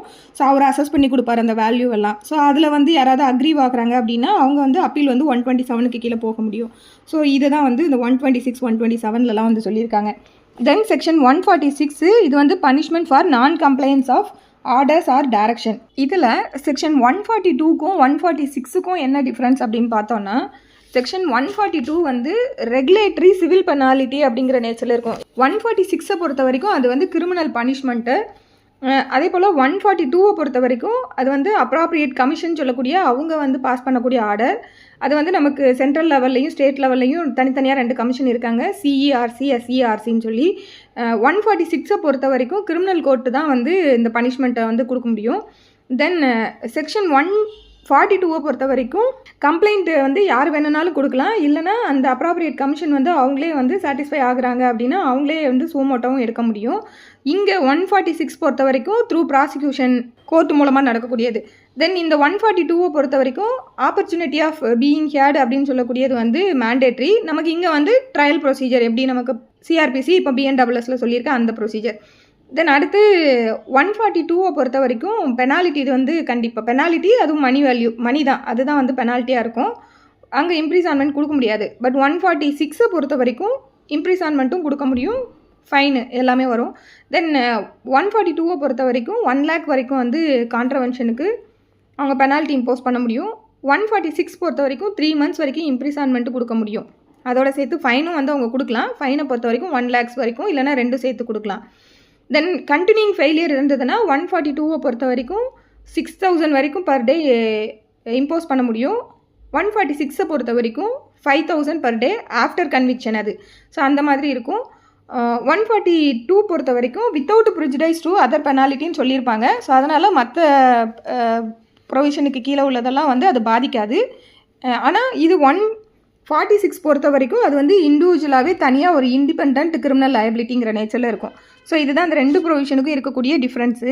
இப்போ இதில் 146ல் வந்து என்ன சொல்கிறாங்க அப்படின்னா, யாரெல்லாம் வந்து இந்த ஆக்டுக்கு கீழே கொடுக்கப்பட்டிருக்க ஆர்டர்ஸு டைரக்ஷன்ஸு இதெல்லாம் வந்து கம்ப்ளை பண்ணாமல் இருக்காங்களோ, அது இல்லாமல் அதை வந்து கான்ட்ரவென்ட் பண்ணக்கூடிய அந்த டைரக்ஷன்ஸ் இதெல்லாம் வந்து கான்ட்ரவென்ட் பண்ணக்கூடியவங்க, இல்லை அட்டெம்ப்ட் ஆர் அபட்மெண்ட் கமிட் பண்ணக்கூடியவங்க. ஸோ இவங்களுக்கு எல்லாமே வந்து பனிஷ்மெண்ட் என்ன அப்படின்னா 3 months வரைக்கும் இம்ப்ரிசான்மெண்ட் வந்து எக்ஸ்டெண்ட் பண்ண முடியும், இல்லைனா ஃபைன் இம்போஸ் பண்ண முடியும். ஃபைன் பொறுத்த வரைக்கும் 1 lakh வரைக்கும். ஸோ 1 lakh வரைக்கும் எக்ஸ்டெண்ட் ஆகலாம், இல்லைனா 2 சேர்த்து கொடுக்கலாம். ஸோ கண்டினியூங் ஃபெயிலியராக இருந்தது அப்படின்னா அடிஷ்னல் ஃபைன் இம்போஸ் பண்ண முடியும். அது வந்து பர் டே 5,000 rupees. இது வந்து அந்த கன்விக்ஷனுக்கு அப்புறமா வரக்கூடிய ஒவ்வொரு நாள்லையும் அவங்க கண்டினியூ பண்ணுறதுக்கு வந்து பெர் டே 5,000 rupees வந்து இம்போஸ் பண்ண முடியும் அடிஷ்னல் ஃபைனாக. ஸோ இதெல்லாம் சொல்லக்கூடியது செக்ஷன் 146. தென் செக்ஷன் 147 இது வந்து penalty not to affect other லயபிலிட்டிஸ்ன்றது சொல்லியிருக்காங்க.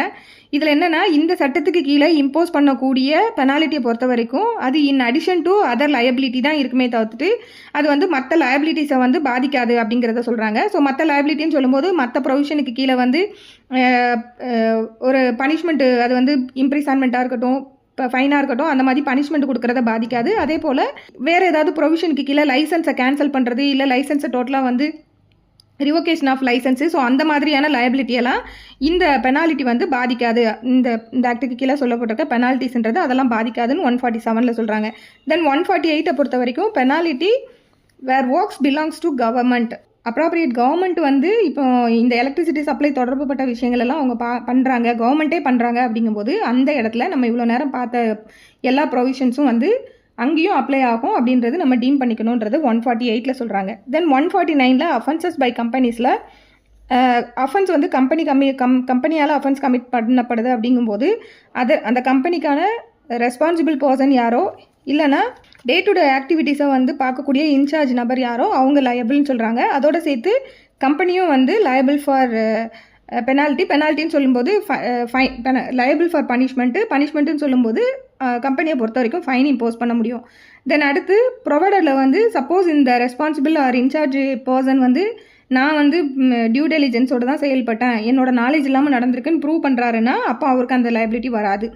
தென் இந்த ரெஸ்பான்சிபிள் ஆர் இன்சார்ஜ் பர்சனை தாண்டி இந்த கம்பெனியை தொடர்புப்பட்ட மற்ற நபர்கள், அதாவது director, managers, secretary or other officers, இவங்களோட நாலேஜோட இல்லை இவங்களோட அட்ரிபியூஷனால் இல்லை இவங்களோட கன்னிவன்ஸ் மூலமாக இந்த அஃபென்ஸ் நடந்திருந்ததுன்னா அவங்களுமே வந்து லயபிள் ஆவாங்கன்னு சொல்லக்கூடியதெல்லாம் இந்த 149 சொல்லியிருக்காங்க. தென் 150 அபட்மெண்ட் பொறுத்த வரைக்கும் whoever abets and offence punishable under this act shall notwithstanding anything contained in Indian Penal Code be punished with the imprisonment provided for the offence. So Indian penal கோடில் என்ன சொல்லியிருந்தாலும் கவலை இல்லை. யாராவது இந்த சட்டத்துக்கு கீழே உள்ள விஷயங்களுக்கு வந்து அஃபென்ஸை வந்து அபட் பண்ணுறாங்க அப்படின்னா அந்த அஃபென்ஸுக்கு என்ன பனிஷ்மெண்ட்டோ அந்த பனிஷ்மெண்ட்டே கொடுக்கணும் அப்படின்னு சொல்லக்கூடியது 150. தென் செக்ஷன் 150 வந்து கிளாஸ் 2 என்ன சொல்கிறாங்க அப்படின்னா, சப்போஸ் இந்த ஆக்டுக்கு கீழே இருக்கக்கூடிய நிறைய இருக்கக்கூடிய போர்டு இருக்குது, அதாவது சென்ட்ரல் லெவல்லையும் இருக்குது, ஸ்டேட் லெவல்லையும் இருக்குது.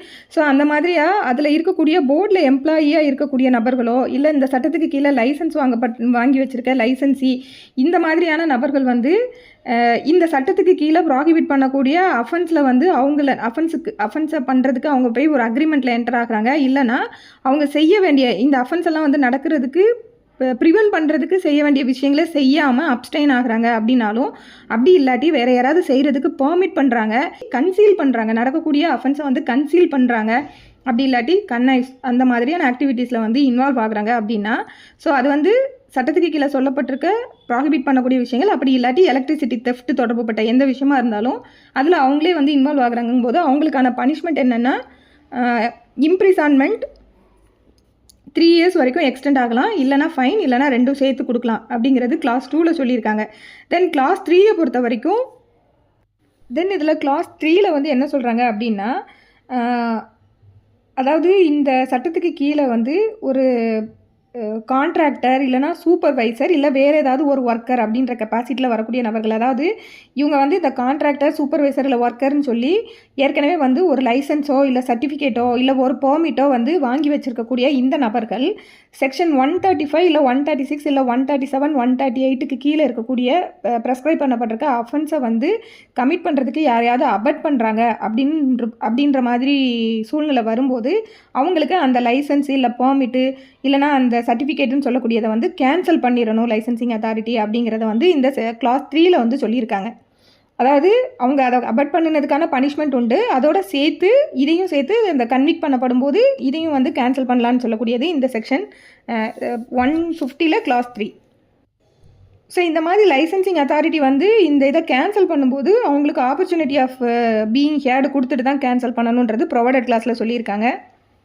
Then section 151 cognizance of offence வந்து எந்த மெத்தட்லலாம் கோர்ட் வந்து காக்னிசன்ஸ் எடுக்கலாம் அப்படின்னு சொல்கிறாங்கன்னா, இந்த கம்ப்ளைண்ட் வந்து உங்கள் ரைட்டிங்கில் கொடுத்துருக்கணும். யாரெல்லாம் அப்படின்னு பார்த்தோன்னா, ஃபஸ்ட்டு ஆத்தரைஸ்டு ஆஃபீஸர், அப்படி இல்லாட்டி சீஃப் எலக்ட்ரிக்கல் இன்ஸ்பெக்டர், இல்லைனா எலக்ட்ரிக்கல் இன்ஸ்பெக்டர், இல்லைனா லைசன்சி, இல்லைனா ஜெனரேட்டிங் கம்பெனி, இவங்க வந்து ரைட்டிங்கில் கம்ப்ளைண்ட் கொடுக்குறதன் மூலமாக தான் கோர்ட் வந்து காக்னிசன்ஸ் எடுக்கணும்னு சொல்கிறது ஃபர்ஸ்ட்டு சொல்கிறாங்க. அடுத்து ப்ரொவைடரில் என்ன சொல்கிறாங்க அப்படின்னா, provided that the court may also take cognizance of an offence punishable under this act upon a report of a police officer filed under section 173 of Code of Criminal Procedure 1973. So இதில் வந்து final report போலீஸ்காரங்க file பண்ணுறதன் மூலமாக court cognisance எடுக்கலாம் அப்படிங்கிறத ப்ரொவைடரில் சொல்லியிருக்காங்க. So இது வந்து 2007 வந்து அமெண்ட்மெண்ட் மூலமாக இன்கார்பரேட் பண்ணது இந்த ப்ரொவைடட் கிளாஸு. ஸோ இந்த ப்ரொவைடட் கிளாஸுக்கு வந்து இதுக்கு வந்து ரெட்ராஸ்பெக்டிவ் எஃபெக்ட் உண்டு அப்படிங்கிறது கோர்ட் வந்து சொல்லியிருக்காங்க. தென் அடுத்து இன்னொரு ப்ரொவைடட் இருக்குது. இதில் வந்து செக்ஷன் 153க்கு கீழே கான்ஸ்டியூட் பண்ணக்கூடிய இந்த ஸ்பெஷல் கோர்ட் பொறுத்த வரைக்கும் அவங்க கமிட்டல் ப்ரொசீடிங் இல்லாமலேயே வந்து டைரெக்டாகவே காக்னைசன்ஸ் எடுக்கிறதுக்கு காம்பிடன்சி இருக்குது அப்படிங்கிறது இப்போ இந்த லாஸ்ட் ப்ரொவைடரில் வந்து சொல்லியிருக்காங்க. தென் அடுத்து section 151 A power of police to இன்வெஸ்டிகேட்டில் வந்து கோட் ஆஃப் கிரிமினல் ப்ரொசீஜருக்கு கீழே என்னென்ன பவர்ஸ் அவங்களுக்கு இருக்குன்னு சொல்லியிருக்காங்களோ அந்த பவர்ஸ் எல்லாமே உங்களுக்கு இருக்கும் இந்த ஆக்டுக்கு கீழேன்னு சொல்லியிருக்காங்க. தென் செக்ஷன் 151 B பொறுத்த வரைக்கும் certain offenses cognizable and non-bailable. So இதில் வந்து என்ன சொல்கிறாங்கன்னா an offense punishable under section 135 to 140 or section 150 shall be cognizable and non-bailable. So 135லேருந்து 140 and 150 இதில் சொல்லியிருக்கக்கூடிய அஃபென்சஸ் பொறுத்த வரைக்கும் காக்னிசபிள் அண்ட் நான் பெயிலபிள்னு 151 Bயில் சொல்லியிருக்காங்க.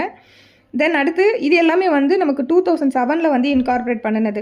தென் செக்ஷன் 152 வந்து காம்பவுண்டிங் ஆஃப் அஃபென்சஸ்ஸு. இதில் வந்து notwithstanding anything contained in code of criminal ப்ரொசீஜர்னு சொல்லியிருக்காங்க. ஸோ சிஆர்பிசி இல்லைனா BNWSல என்ன சொல்லியிருந்தாலும் அது இம்மெட்டீரியல். ஸோ அப்ராப்ரியேட் கவர்மெண்ட்டு இல்லைனா அவங்க வந்து இந்த காம்பவுண்டிங்காக எந்த ஆஃபீஸரை வந்து ஆத்தரைஸ் பண்ணியிருக்காங்களோ அவங்கக்கிட்ட வந்து இந்த அஃபென்ஸை வந்து காம்பவுண்ட் பண்ணிக்கலாம். எந்த அஃபென்ஸ்னா அஃபென்ஸ் ஆஃப் தெஃப்ட் தான். ஸோ இதை வந்து யாராவது ஒருத்தங்க அஃபென்ஸ் ஆஃப் தெஃப்ட் கமிட் பண்ணியிருக்காங்க இல்லைனா சஸ்பெக்டட் ஆஃப் ஹேவிங் கமிட்டட்னு இருந்தாலும் சரி இவங்க வந்து காம்பவுண்ட் பண்ணிக்கிறதுக்கான பவர் வந்து இவங்களுக்கு இருக்குது. தென் இது வந்து காம்பவுண்ட் பண்ணும்போது அதற்கான என்ன அமௌண்ட் கொடுத்து காம்பவுண்ட் பண்ணணுன்றது இதில் ஒரு டேபிளில் சொல்லியிருக்காங்க. இண்டஸ்ட்ரியல் சர்வீஸ் ரிலேட்டடான தெஃப்டாக இருந்தது அப்படி எலக்ட்ரிசிட்டி தெஃப்ட்னா அது வந்து 20,000 rupees. கமர்ஷியல் சர்வீஸ் அப்படின்னா 10,000 rupees. அக்ரிகல்ச்சரல் சர்வீஸ்னால் 2,000 rupees. அண்ட் அதர் சர்வீஸ் பொறுத்த வரைக்கும் 4,000 rupees அப்படிங்கிறத சொல்லியிருக்காங்க. தென் அடுத்து இந்த ரேட்டை வந்து கவர்மெண்ட் நினச்சாங்க அப்படின்னா அப்ராப்ரியேட் கவர்மெண்ட் எப்போ வேணாலும் அஃபிஷியல் கெசட்டில் நோட்டிஃபிகேஷன் கொடுத்துட்டு இந்த அமௌண்ட்டை வந்து மாற்றிக்கலான்றது சொல்லியிருக்காங்க ப்ரொவைடரில். தென் கிளாஸ் 2 பொறுத்த வரைக்கும் இந்த காம்பவுண்ட் பண்ணும்போது இந்த அமௌண்ட்டை வந்து பே பண்ணிட்டாங்க அப்படின்னு சொல்லும்போது அந்த நபரை வந்து liberty he should be set at liberty அப்படிங்கிறத சொல்லியிருக்காங்க. ஸோ ஃபர்தராக வந்து அவங்க மேலே எந்த விதமான ப்ரொசீடிங்ஸும் வந்து இனிஷியேட் பண்ணக்கூடாது. ஆல்ரெடி இனிஷியேட் ஆயிருந்ததுன்னா அந்த கன்சியூமர் ஆர் பர்சன் மேலே கண்டினியூவும் பண்ணக்கூடாது ப்ரொசீடிங்ஸை. அவங்கள வந்து விடுவிச்சிடணும். So he should be set at liberty அப்படிங்கிறத சொல்லியிருக்காங்க. தென் கிளாஸ் 3 பொறுத்த வரைக்கும் இந்த காம்பவுண்டிங் மூலமாக ஒரு அஃபென்ஸ் வந்து காம்பவுண்ட் பண்ணுறாங்க இல்லையா அதை வந்து எப்படி டீம் பண்ணிக்கணும் அப்படின்னா acquittal within the meaning of section 300 அப்படிங்கிறத சொல்லியிருக்காங்க. ஸோ இங்கே வந்து ஒரு லீகல் ஃபிக்ஷன். இது என்னென்னா 300க்கு வந்து நமக்கு டபுள் ஜியோ பாடி பற்றி சொல்லியிருப்பாங்க. ஸோ ஒரு அஃபென்ஸுக்கு ஒரு நேரம் தான் பனிஷ் பண்ண முடியும் இல்லை அக்யூட் பண்ண முடியும். ஸோ ஒன்ஸ் வந்து அக்யூட்டலோ இல்லை கன்விக்ஷனோ பண்ணினாங்கன்னா அதே விஷயத்துக்கு திருப்பி அவங்கள வந்து ட்ரை பண்ணக்கூடாது அப்படின்னு சொல்லக்கூடியது. ஸோ அந்த பர்பஸுக்காக இந்த இடத்துல நடக்கக்கூடிய காம்பவுண்ட் பண்ணி அவங்கள லிபர்ட்டியில் விடுறாங்க இல்லையா அதை வந்து அக்யூட்டல்னு எடுத்துக்கிடணும் அப்படின்னு சொல்லி டீமிங் ப்ரொவிஷன் இதில் கொடுத்துருக்காங்க. தென் கிளாஸ் 4 பொறுத்த வரைக்கும் இந்த மாதிரியான காம்பவுண்டிங் வந்து ஒரே ஒரு முறை தான் ஒரு பர்சனுக்கோ கன்சியூமருக்கோ வந்து அலோவ் பண்ண முடியும். திருப்பி ரிப்பீட்டடாக அஃபென்ஸ் கமிட் பண்ணுறாங்கன்னா அந்த டைம் வந்து அவங்க இதை வந்து இன்வோக் பண்ண முடியாது. ஸோ ஒரு நேரம் தான் இதை பயன்படுத்த முடியும். ஸோ இது வந்து கிளாஸ் 4ல் சொல்லியிருக்காங்க. தென் இதோடு சேர்த்து நம்ம பார்ட் 15 ஸ்பெஷல் கோர்ட்ஸும் பார்த்துடலாம். இது வந்து செக்ஷன் 155ல் ஸ்பெஷல் கோர்ட் கான்ஸ்டியூட் பண்ணுறதை பற்றி சொல்லியிருக்காங்க. செக்ஷன் 153ல் கான்ஸ்டியூஷன் ஆஃப் ஸ்பெஷல் கோர்ட் பொறுத்த வரைக்கும் ஸ்டேட் கவர்மெண்ட் வந்து அஃபிஷியல் கெசட்டில் நோட்டிஃபை பண்ணுறதன் மூலமாக இந்த ஆக்டில் செக்ஷன் 135லேருந்து 140 அண்ட் 150ல் இருக்கக்கூடிய அஃபென்ஸை ட்ரை பண்ணுறதுக்காக கான்ஸ்டியூட் பண்ணணும் அப்படிங்கிறத ஒரு ஸ்பெஷல் கோர்ட்டை வந்து நோட்டிஃபை பண்ணணும் அப்படின்றத சொல்லியிருக்காங்க. அடுத்து இந்த ஸ்பெஷல் கோர்ட்டை வந்து ஸ்பெஷல் கோர்ட்டுக்கு ஜட்ஜு அப்பாயிண்ட் பண்ணும்போது சிங்கிள் ஜட்ஜு தான் அவங்க வந்து ஸ்டேட் கவர்மெண்ட் அப்பாயிண்ட் பண்ணணும் with the concurrence of high court. Then இந்த ஸ்பெஷல் ஜட்ஜு அப்பாயிண்ட் பண்ணக்கூடிய அந்த ஜட்ஜை பொறுத்த வரைக்கும் இமீடியட்டாக அவங்க அப்பாயிண்ட் ஆகிறதுக்கு முன்னாடி additional district and sessions judge அந்த கேடரில் இருந்திருக்கணும் அப்படிங்கிறதெல்லாம் 153ல் சொல்கிறாங்க. தென் 154ல் procedure and powers of special court பொறுத்த வரைக்கும் கோட் ஆஃப் கிரிமினல் ப்ரொசீஜரில் வந்து என்ன சொல்லியிருந்தாலும் அதை பற்றி கவலை கிடையாது. இந்த 135லேருந்து 140 அண்ட் 150ல் இருக்கக்கூடிய அஃபென்ஸை பொறுத்த வரைக்கும் இந்த எந்த ஸ்பெஷல் கோர்ட்டோட ஜூரிஸ்டிக்ஷனுக்குள்ளே அந்த அஃபென்ஸ் நடந்ததோ அந்த ஸ்பெஷல் கோர்ட்டு தான் அதை ட்ரை பண்ணணும் அப்படிங்கிறது கிளாஸ் 1ல் சொல்கிறாங்க. தென் கிளாஸ் 2 பொறுத்த வரைக்கும் சப்போஸ் இப்போ நம்ம சொன்ன இந்த செக்ஷன் 135 to 140 அண்ட் 150 உள்ள அந்த அஃபென்ஸ் வேறு ஏதாவது ஒரு கோர்ட்டில் வந்து ட்ரை பண்ணிக்கிட்டு இருக்காங்க அப்படின்னா இந்த ஆக்டுக்கு கீழே இந்த ப்ரொவிஷன்ஸுக்கு கீழே இந்த அஃபென்ஸ் வருதுன்னு தெரியும் போது அந்த கோர்ட் வந்து இந்த ஸ்பெஷல் கோர்ட்டுக்கு அந்த கேஸை வந்து இமீடியட்டாக ட்ரான்ஸ்ஃபர் பண்ணிடணும் அப்படின்றத சொல்லியிருக்காங்க. தென் அந்த மாதிரி ட்ரான்ஸ்ஃபர் பண்ணும்போது ஆல்ரெடி ஏற்கனவே அந்த பழைய கோர்ட்லேயே வந்து ஏதாவது எவிடன்சஸ்லாம் ரெக்கார்ட் பண்ணியிருந்தாங்க அப்படின்னா இந்த ஸ்பெஷல் கோர்ட் வந்து அதை வந்து அப்படியே எடுக்கனாலும் எடுத்துக்கலாம். சப்போஸ் வந்து ஸ்பெஷல் கோர்ட்டோட ஒப்பீனியன் படி அவங்கள வந்து விட்னஸை வந்து ஃபர்தராக எக்ஸாமின் பண்ணணும், இல்லை cross examine or reexamination பண்ணணும் அப்படின்னு இவங்களுக்கு வந்து நெசசரின்னு தோணுது அப்படிங்கும்போது then for the interest of justice வந்து அவங்க அதெல்லாமே பண்ணுறதுக்கு அவங்களுக்கு காம்பிடன்சி இருக்குது. தென் அடுத்து வந்து இந்த ஸ்பெஷல் கோர்ட் பொறுத்த வரைக்கும் சம்மரி ப்ரொசீஜர்லேயே வந்து கேசஸை வந்து ட்ரையல் எடுக்க முடியும். ஸோ அதனால் நமக்கு கோட் ஆஃப் கிரிமினல் ப்ரொசீஜரில் செக்ஷன் 263 to 265 இருக்கக்கூடியது வந்து அப்ளிகபிள் ஆகும் அப்படிங்கிறத சொல்லியிருக்காங்க. இப்போ நமக்கு பிஎன்டபிள்எஸில் வந்து செக்ஷன் 383 to 388 வரைக்கும் இந்த சம்மரி ப்ரொசீஜர் இருக்குது. ஸோ அதை இதில் பார்த்துக்கலாம். தென் அடுத்து சப்போஸ் வந்து இந்த மாதிரி சம்மரி நேச்சரில் வந்து ட்ரையல் எடுக்கும்போது பனிஷ்மெண்ட்டை பொறுத்த வரைக்கும் அவங்க நாட் எக்ஸீடிங் 5 years வரைக்கும் கூட பனிஷ்மெண்ட் வந்து இம்போஸ் பண்ண முடியும் அப்படிங்கிறத சொல்லியிருக்காங்க. தென் இந்த ஸ்பெஷல் கோர்ட்டுக்கு வந்து பார்டனிங் பண்ணுற அதாவது இந்த அஃபென்ஸு தொடர்பு பட்டு யாராவது ஒருத்தங்களுக்கு தெரிஞ்ச நபர் அக்வைண்டன்ஸ் வித் தி அஃபென்ஸு அந்த மாதிரி இருக்கக்கூடிய நபருக்கு வந்து நீங்கள் உண்மையை சொன்னீங்கன்னா உங்களுக்கு மன்னிப்பு கொடுக்கும்னு சொல்லி அந்த பார்டனிங் பவரை வந்து இவங்க எக்ஸசைஸ் பண்ணுறதுக்கான அத்தாரிட்டி இவங்களுக்கும் இருக்குது.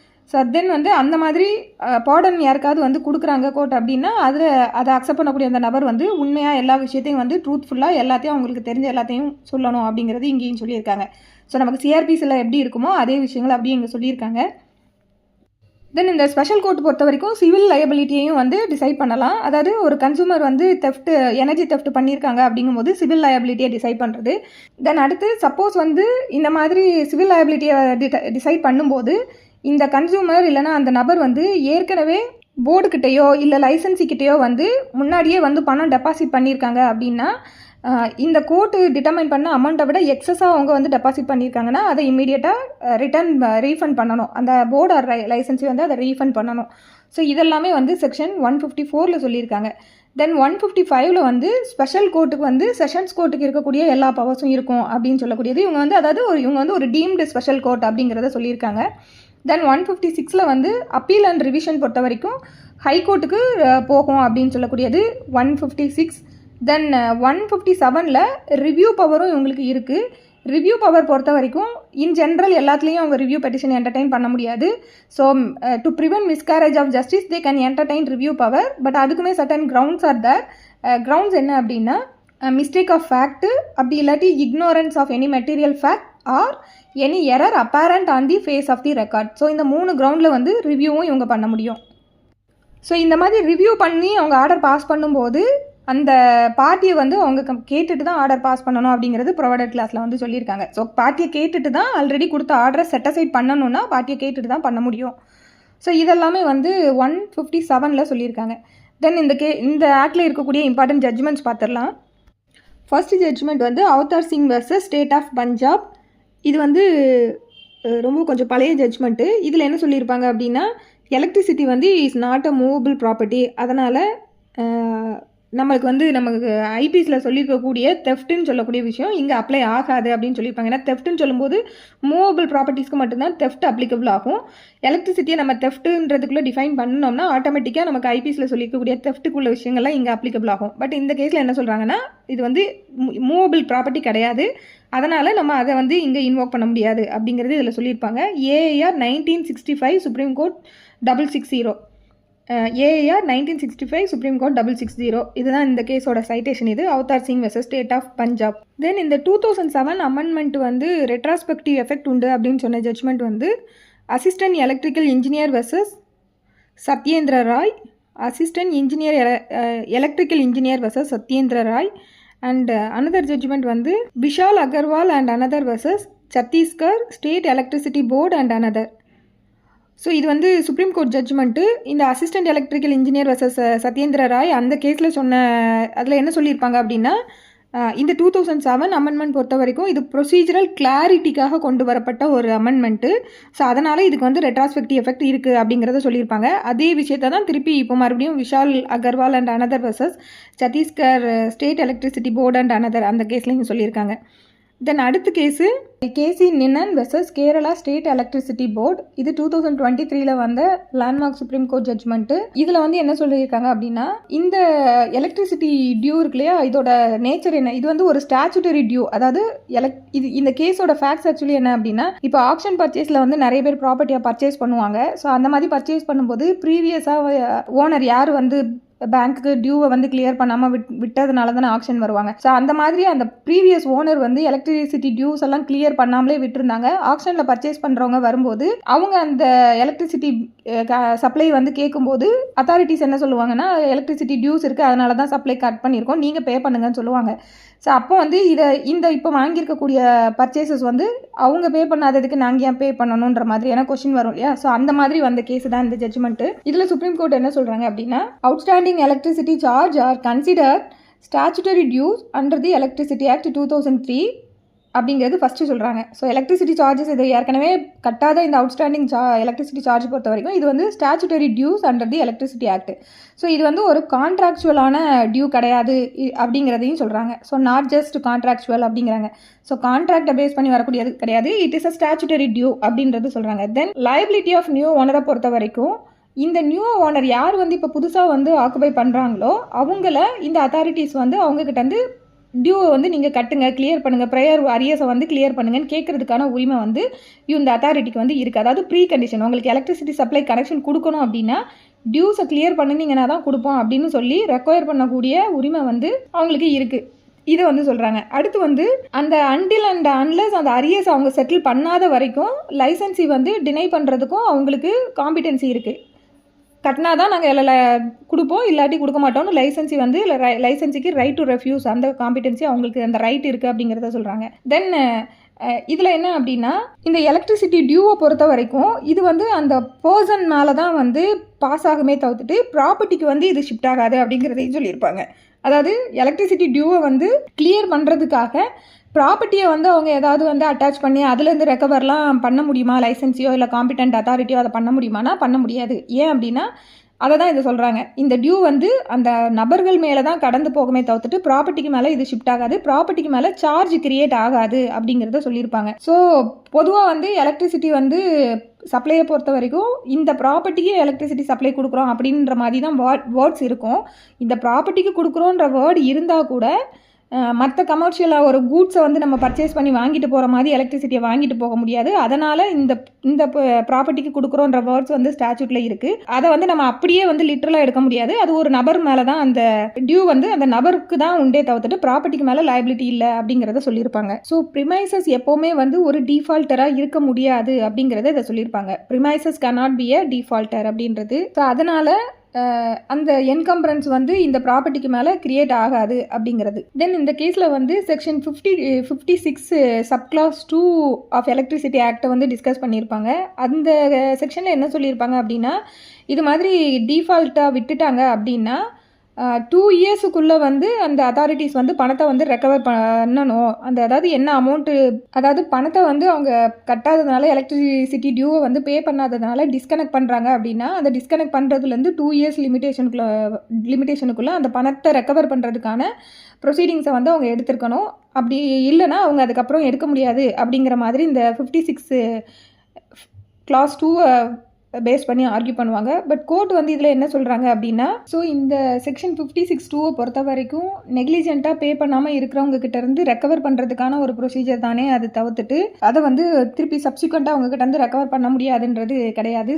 ஏன்னா அந்த டியூ வந்து ஸ்டில் சப்சிஸ்டாக தான் இருக்குது. ஸோ அதனால் அதை கிளியர் பண்ணினா தான் கனெக்ஷன் ரெஸ்டோர் பண்ண முடியுன்றது அவங்களுக்கு கேட்குறதுக்கான உரிமை இருக்குங்கிறது சொல்லியிருப்பாங்க. தென் இந்த மாதிரி ஆக்ஷன் பர்ச்சேஸில் வாங்கக்கூடிய அந்த ப்ராப்பர்ட்டியை பொறுத்த வரைக்கும் அதில் வந்து ஆசிஸ் வேரிஸ்ன்னு சொல்லக்கூடிய ஒரு கிளாஸ் இருக்கும். ஸோ அந்த பேசிஸில் தான் ப்ராப்பர்ட்டி வாங்குறாங்க. ஸோ அந்த கிளாஸ் என்னென்னா, செல்லர் வந்து இந்த ப்ராப்பர்ட்டிக்கு மேலே இருக்கக்கூடிய எந்த விதமான கவர்மெண்ட் டியூஸையோ சார்ஜையோ வந்து அவங்க லைபிலிட்டி ஏற்றுக்க மாட்டாங்க, பர்ச்சேசர் தான் எடுத்துக்கிடணுன்ற மாதிரியான ஒரு கிளாஸ் அது. ஸோ அதனால் இருக்கக்கூடிய சார்ஜஸை வந்து அக்செப்ட் பண்ணிட்டு தான் ப்ராப்பர்ட்டியை வாங்குறதுனால அவங்க வந்து அது அந்த சப்சிக்வெண்ட்டாக வரக்கூடிய இந்த பர்ச்சேசஸ் வந்து அதை பே பண்ணணும் அப்படிங்கிறத சொல்லியிருப்பாங்க. தென் அடுத்த judgment, southern electricity supply company of Orissa limited versus Shri Sitaram rice mill. இது வந்து 2012 2 SEC பேஜ் நம்பர் 108. ஸோ இதில் வந்து ஒரு கன்சியூமர் எக்ஸசிவாக வந்து எலக்ட்ரிசிட்டியை வந்து பயன்படுத்துகிறாங்க அப்படின்றதுனால it does not amounts to electricity theft அப்படிங்கிறது சொல்லியிருப்பாங்க. அதாவது எக்ஸசிவாக அவங்க ஓவர்லோட் பண்ணியிருக்காங்க, எக்ஸசிவாக பயன்படுத்தியிருக்காங்க அப்படிங்கிறதுனால ஆட்டோமேட்டிக்காக அது தெஃப்ட்டுன்றதுக்கு கீழே அட்ராக்ட் ஆகாது அப்படின்னு சொல்கிறாங்க. ஏன்னா தெஃப்ட் பொறுத்த வரைக்கும் அதை வந்து அவங்க இல்லீகலாக எலக்ட்ரிசிட்டியை வந்து அவங்க ட்ரா பண்ணணும் அப்படிங்கிற அந்த நோக்கத்தோடு அவங்க எலக்ட்ரிசிட்டியை வந்து கன்சம்ஷன் யூசேஜுக்கு வந்து எடுத்துருக்கணும். பட் எக்ஸசிவ் யூஸ்ன்னு சொல்லும்போது இப்போ உதாரணத்துக்கு எடுத்துக்கிட்டோம் அப்படின்னா ஒரு எக்ஸ்ட்ரா ஏசியை வந்து இப்போ ஒரு 20 ஏசி இருக்கிற இடத்துல திடீர்னு ஒரு 100 ஏசி கொண்டு வந்து போடுறாங்கன்னா அந்த இடத்துல ஓவர்லோடாகும், எக்ஸசிவாக பயன்படுத்துகிற மாதிரி வரும். அதே போல் ஹீட்ரு இல்லைனா மோட்டார் பொறுத்த வரைக்கும் இப்போ ஹை லோடு எக்யூப்மெண்ட்டோட கொண்டு வந்து பொறுத்துறாங்க. ஸோ அந்த மாதிரி இருக்கும்போது ரீடிங் கரெக்டாக வந்துடுது. அதாவது டிஃப்ரென்ஸ் என்னென்னா இவங்க எக்ஸ்ட்ரா யூஸ் பண்ணியிருக்காங்கங்கிற அந்த ரீடிங் எல்லாமே கரெக்டாக வந்துடுது. ஸோ எக்ஸ்ட்ரா யூஸ் பண்ணியிருக்காங்க அவ்வளோதான். அது வந்து தெஃப்ட்டுக்கு கீழே வராது. பட் தெஃப்ட்டுனா அவங்க சப்ளை எவ்வளோ யூஸ் பண்ணுறாங்கங்கிறதையே குறைக்கணுங்கிறதுக்கான விஷயங்களை வந்து அவங்க பண்ணியிருப்பாங்க. அப்போ தான் அது தெஃப்ட் அட்ராக்ட் ஆகும். ஸோ அதனால் ஓவர்லோட் பொறுத்த வரைக்கும் அது எப்போவுமே வந்து தெஃப்ட்டுன்றதுக்கு கீழே வரணுன்றது அவசியம் கிடையாது. அது தெஃப்ட் தானா அப்படிங்கிறத ப்ராசிக்யூஷன் வந்து பியாண்ட் ரீசனபிள் டவுட் அவங்க கண்டிப்பாக அதை ப்ரூவ் பண்ணணுன்றது சொல்லியிருப்பாங்க. Then Delhi municipal council versus Tiveri house hospitality private limited. இந்த கேஸ்லையும் வந்து அந்த சீதாராம் ரைஸ் மில் கேஸில் சொன்ன அதே விஷயத்தை வந்து சொல்லியிருப்பாங்க. தென் அடுத்த ஜட்ஜ்மெண்ட் வந்து Om Prakash versus Balkar Singh 2022 SEC online page number 3733. So இந்த கேஸில் வந்து எலக்ட்ரிசிட்டி வந்து ஹியூமனோட basic necessity, it is not a commodity அப்படிங்கிறத சொல்லியிருப்பாங்க. ஸோ அதனால் it is integral part of fundamental right which is guaranteed under article 21 அப்படிங்கிறத சொல்லியிருப்பாங்க. இந்த கேஸ் என்னென்னா லேண்ட்லார்டு டெனண்ட்டுக்கு நடுவில் நடக்கக்கூடிய ஒரு பிரச்சனையில் லேண்ட்லார்டு வந்து எலக்ட்ரிசிட்டியை கட் பண்ணிட்டாங்க அப்படின்னு சொல்லும்போது அவங்க டியூ ப்ராசஸ் ஆஃப் லா தான் அவங்கள எவிக்ஷனுக்கு வந்து எடுக்கணுமே தவிர்த்துட்டு இந்த மாதிரி இல்லீகலாக கட் பண்ணிவிட்டு அவங்கள எவிக் பண்ணக்கூடாது அப்படின்றதுக்காக சொன்ன ஜட்ஜ்மெண்ட்டு. சப்போஸ் இதுவே வந்து அவங்க ஏற்கனவே எவிக்ஷன் ப்ரொசீடிங் எடுத்து எவிக்ஷன் ஆர்டர் வாங்கினதுக்கு அப்புறமாவும் ஸ்டில் இந்த டெனண்ட் வந்து ப்ராப்பர்ட்டி மேலே உட்காந்துட்டு இன்னும் போகாமல் இருக்காங்க, ஒரு அப்பீல் ஃபைல் பண்ணிவிட்டு அப்பீலில் ஸ்டே எதுவுமே வாங்காமல் இருக்காங்க அப்படின்னா அந்த இடத்துல அவங்க பொசிஷன் வந்து இல்லீகல் பொசிஷன் ஆகும், அவங்க ஆக்குபேஷன் வந்து இல்லீகலாக இருக்கும். ஸோ அந்த இடத்துல வந்து இதை நம்ம அப்ளை பண்ண முடியாது. பட்டு எவிக்ஷனே வந்து டியூ ப்ராசஸ் ஆஃப் லா பண்ணாமல் இந்த மாதிரி பவர் சப்ளையை கட் பண்ணாங்கன்னா அந்த இடத்துல வந்து இந்த மாதிரி இல்லீகலாக கட் பண்ணக்கூடாது அப்படிங்கிறது இந்த ஜட்ஜ்மெண்ட்டில் சொல்லியிருப்பாங்க. ஏன்னா இது வந்து ஒரு ஃபண்டமெண்டல் ரைட் அப்படிங்கிறத சொல்லியிருப்பாங்க. தென் அடுத்து இதே விஷயத்தை திருப்பியும் வந்து சொன்ன இன்னொரு ஜட்ஜ்மெண்ட் வந்து Shri Meiki Jain versus BSES Rajdhani power limited and another. Shri Meiki Jain versus BSES Rajdhani power limited and another. இதில் வந்து என்னென்னா லேண்ட்லார்டு டெனண்ட்டுக்கு நடுவில் ஏற்கனவே வந்து ஒரு சிவில் டிஸ்பியூட் வந்து இருக்கும். அந்த டைமில் வந்து டெனண்ட் வந்து இபி கட்டாமல் இருந்திருப்பாங்க. ஸோ எலக்ட்ரிசிட்டி அத்தாரிட்டி வந்து பவர் சப்ளை கட் பண்ணியிருப்பாங்க. அதுக்கப்புறம் இவர் போய் டியூவை கட்டிடுவார். கட்டினதுக்கப்புறம் ரெஸ்டோர் பண்ணி கொடுங்கன்னு கேட்கும்போது ஓனர்கிட்டேருந்து எலக்ட்ரிசிட்டிக்கு நோ அப்ஜெக்ஷன் சர்டிஃபிகேட் வாங்கிட்டு வாங்கன்னு சொல்லுவாங்க. பட் அவங்க 2 பேருக்கு நடுவில் ஏற்கனவே சிவில் டிஸ்பியூட் இருக்கனால ஓனர் கொடுக்க மாட்டாங்க. ஸோ அதுக்கு வந்த கேஸு. ஸோ இதுலேயுமே வந்து ஸ்டில் லிட்டிகேஷன் பெண்டிங்கிற ஒரே காரணத்துக்காக மட்டும் வந்து எலக்ட்ரிசிட்டி சப்ளை வந்து டினை பண்ணக்கூடாது. அதே போல் ஓனர்கிட்ட இருந்து நோ அப்ஜெக்ஷன் சர்டிஃபிகேட் வாங்கிட்டு வர சொல்லிலாம் கம்பல் பண்ணக்கூடாது, சப்ளை வந்து ரெஸ்டோர் பண்ணுங்கன்னு சொல்லியிருப்பாங்க. தென் அடுத்த ஜட்ஜ்மெண்ட் வந்து Alagan Valiyalankaram versus state of Kerala represented by chief secretary. So இது வந்து 2021 வந்த ஜட்ஜ்மெண்ட்டு சுப்ரீம் கோர்ட். இதில் வந்து சுப்ரீம் கோர்ட் என்ன சொல்கிறாங்க அப்படின்னா இந்த ரைட் ஆஃப் எலக்ட்ரிசிட்டி அப்படின்னு சொல்லக்கூடியது வந்து ஃபண்டமெண்டல் ரைட்டு. ஸோ அதனால் ஓனர்ஷிப் டிஸ்பியூட் இருக்குது அப்படின்ற ரீசனுக்காக அத்தாரிட்டிஸ் வந்து கொடுக்கக்கூடிய அப்ளிகேஷனை வந்து ரிஜெக்ட் பண்ணக்கூடாது. சப்போஸ் அந்த மாதிரியான ரிஜெக்ஷன் ஏதாவது பண்ணுறாங்க அப்படிங்கும்போது சிவில் கோர்ட்டுக்கு வந்து இம்மீடியட்டாக ரெகார்ட்லெஸ் ஆஃப் ஓனர்ஷிப் டிஸ்பியூட் அவங்க வந்து இம்மீடியட்டாக அந்த எலக்ட்ரிசிட்டி சப்ளையை கொடுக்க சொல்லி ஆர்டர் பாஸ் பண்ணணும் அப்படிங்கிறது இந்த ஜட்ஜ்மெண்ட்டில் சொல்லியிருப்பாங்க.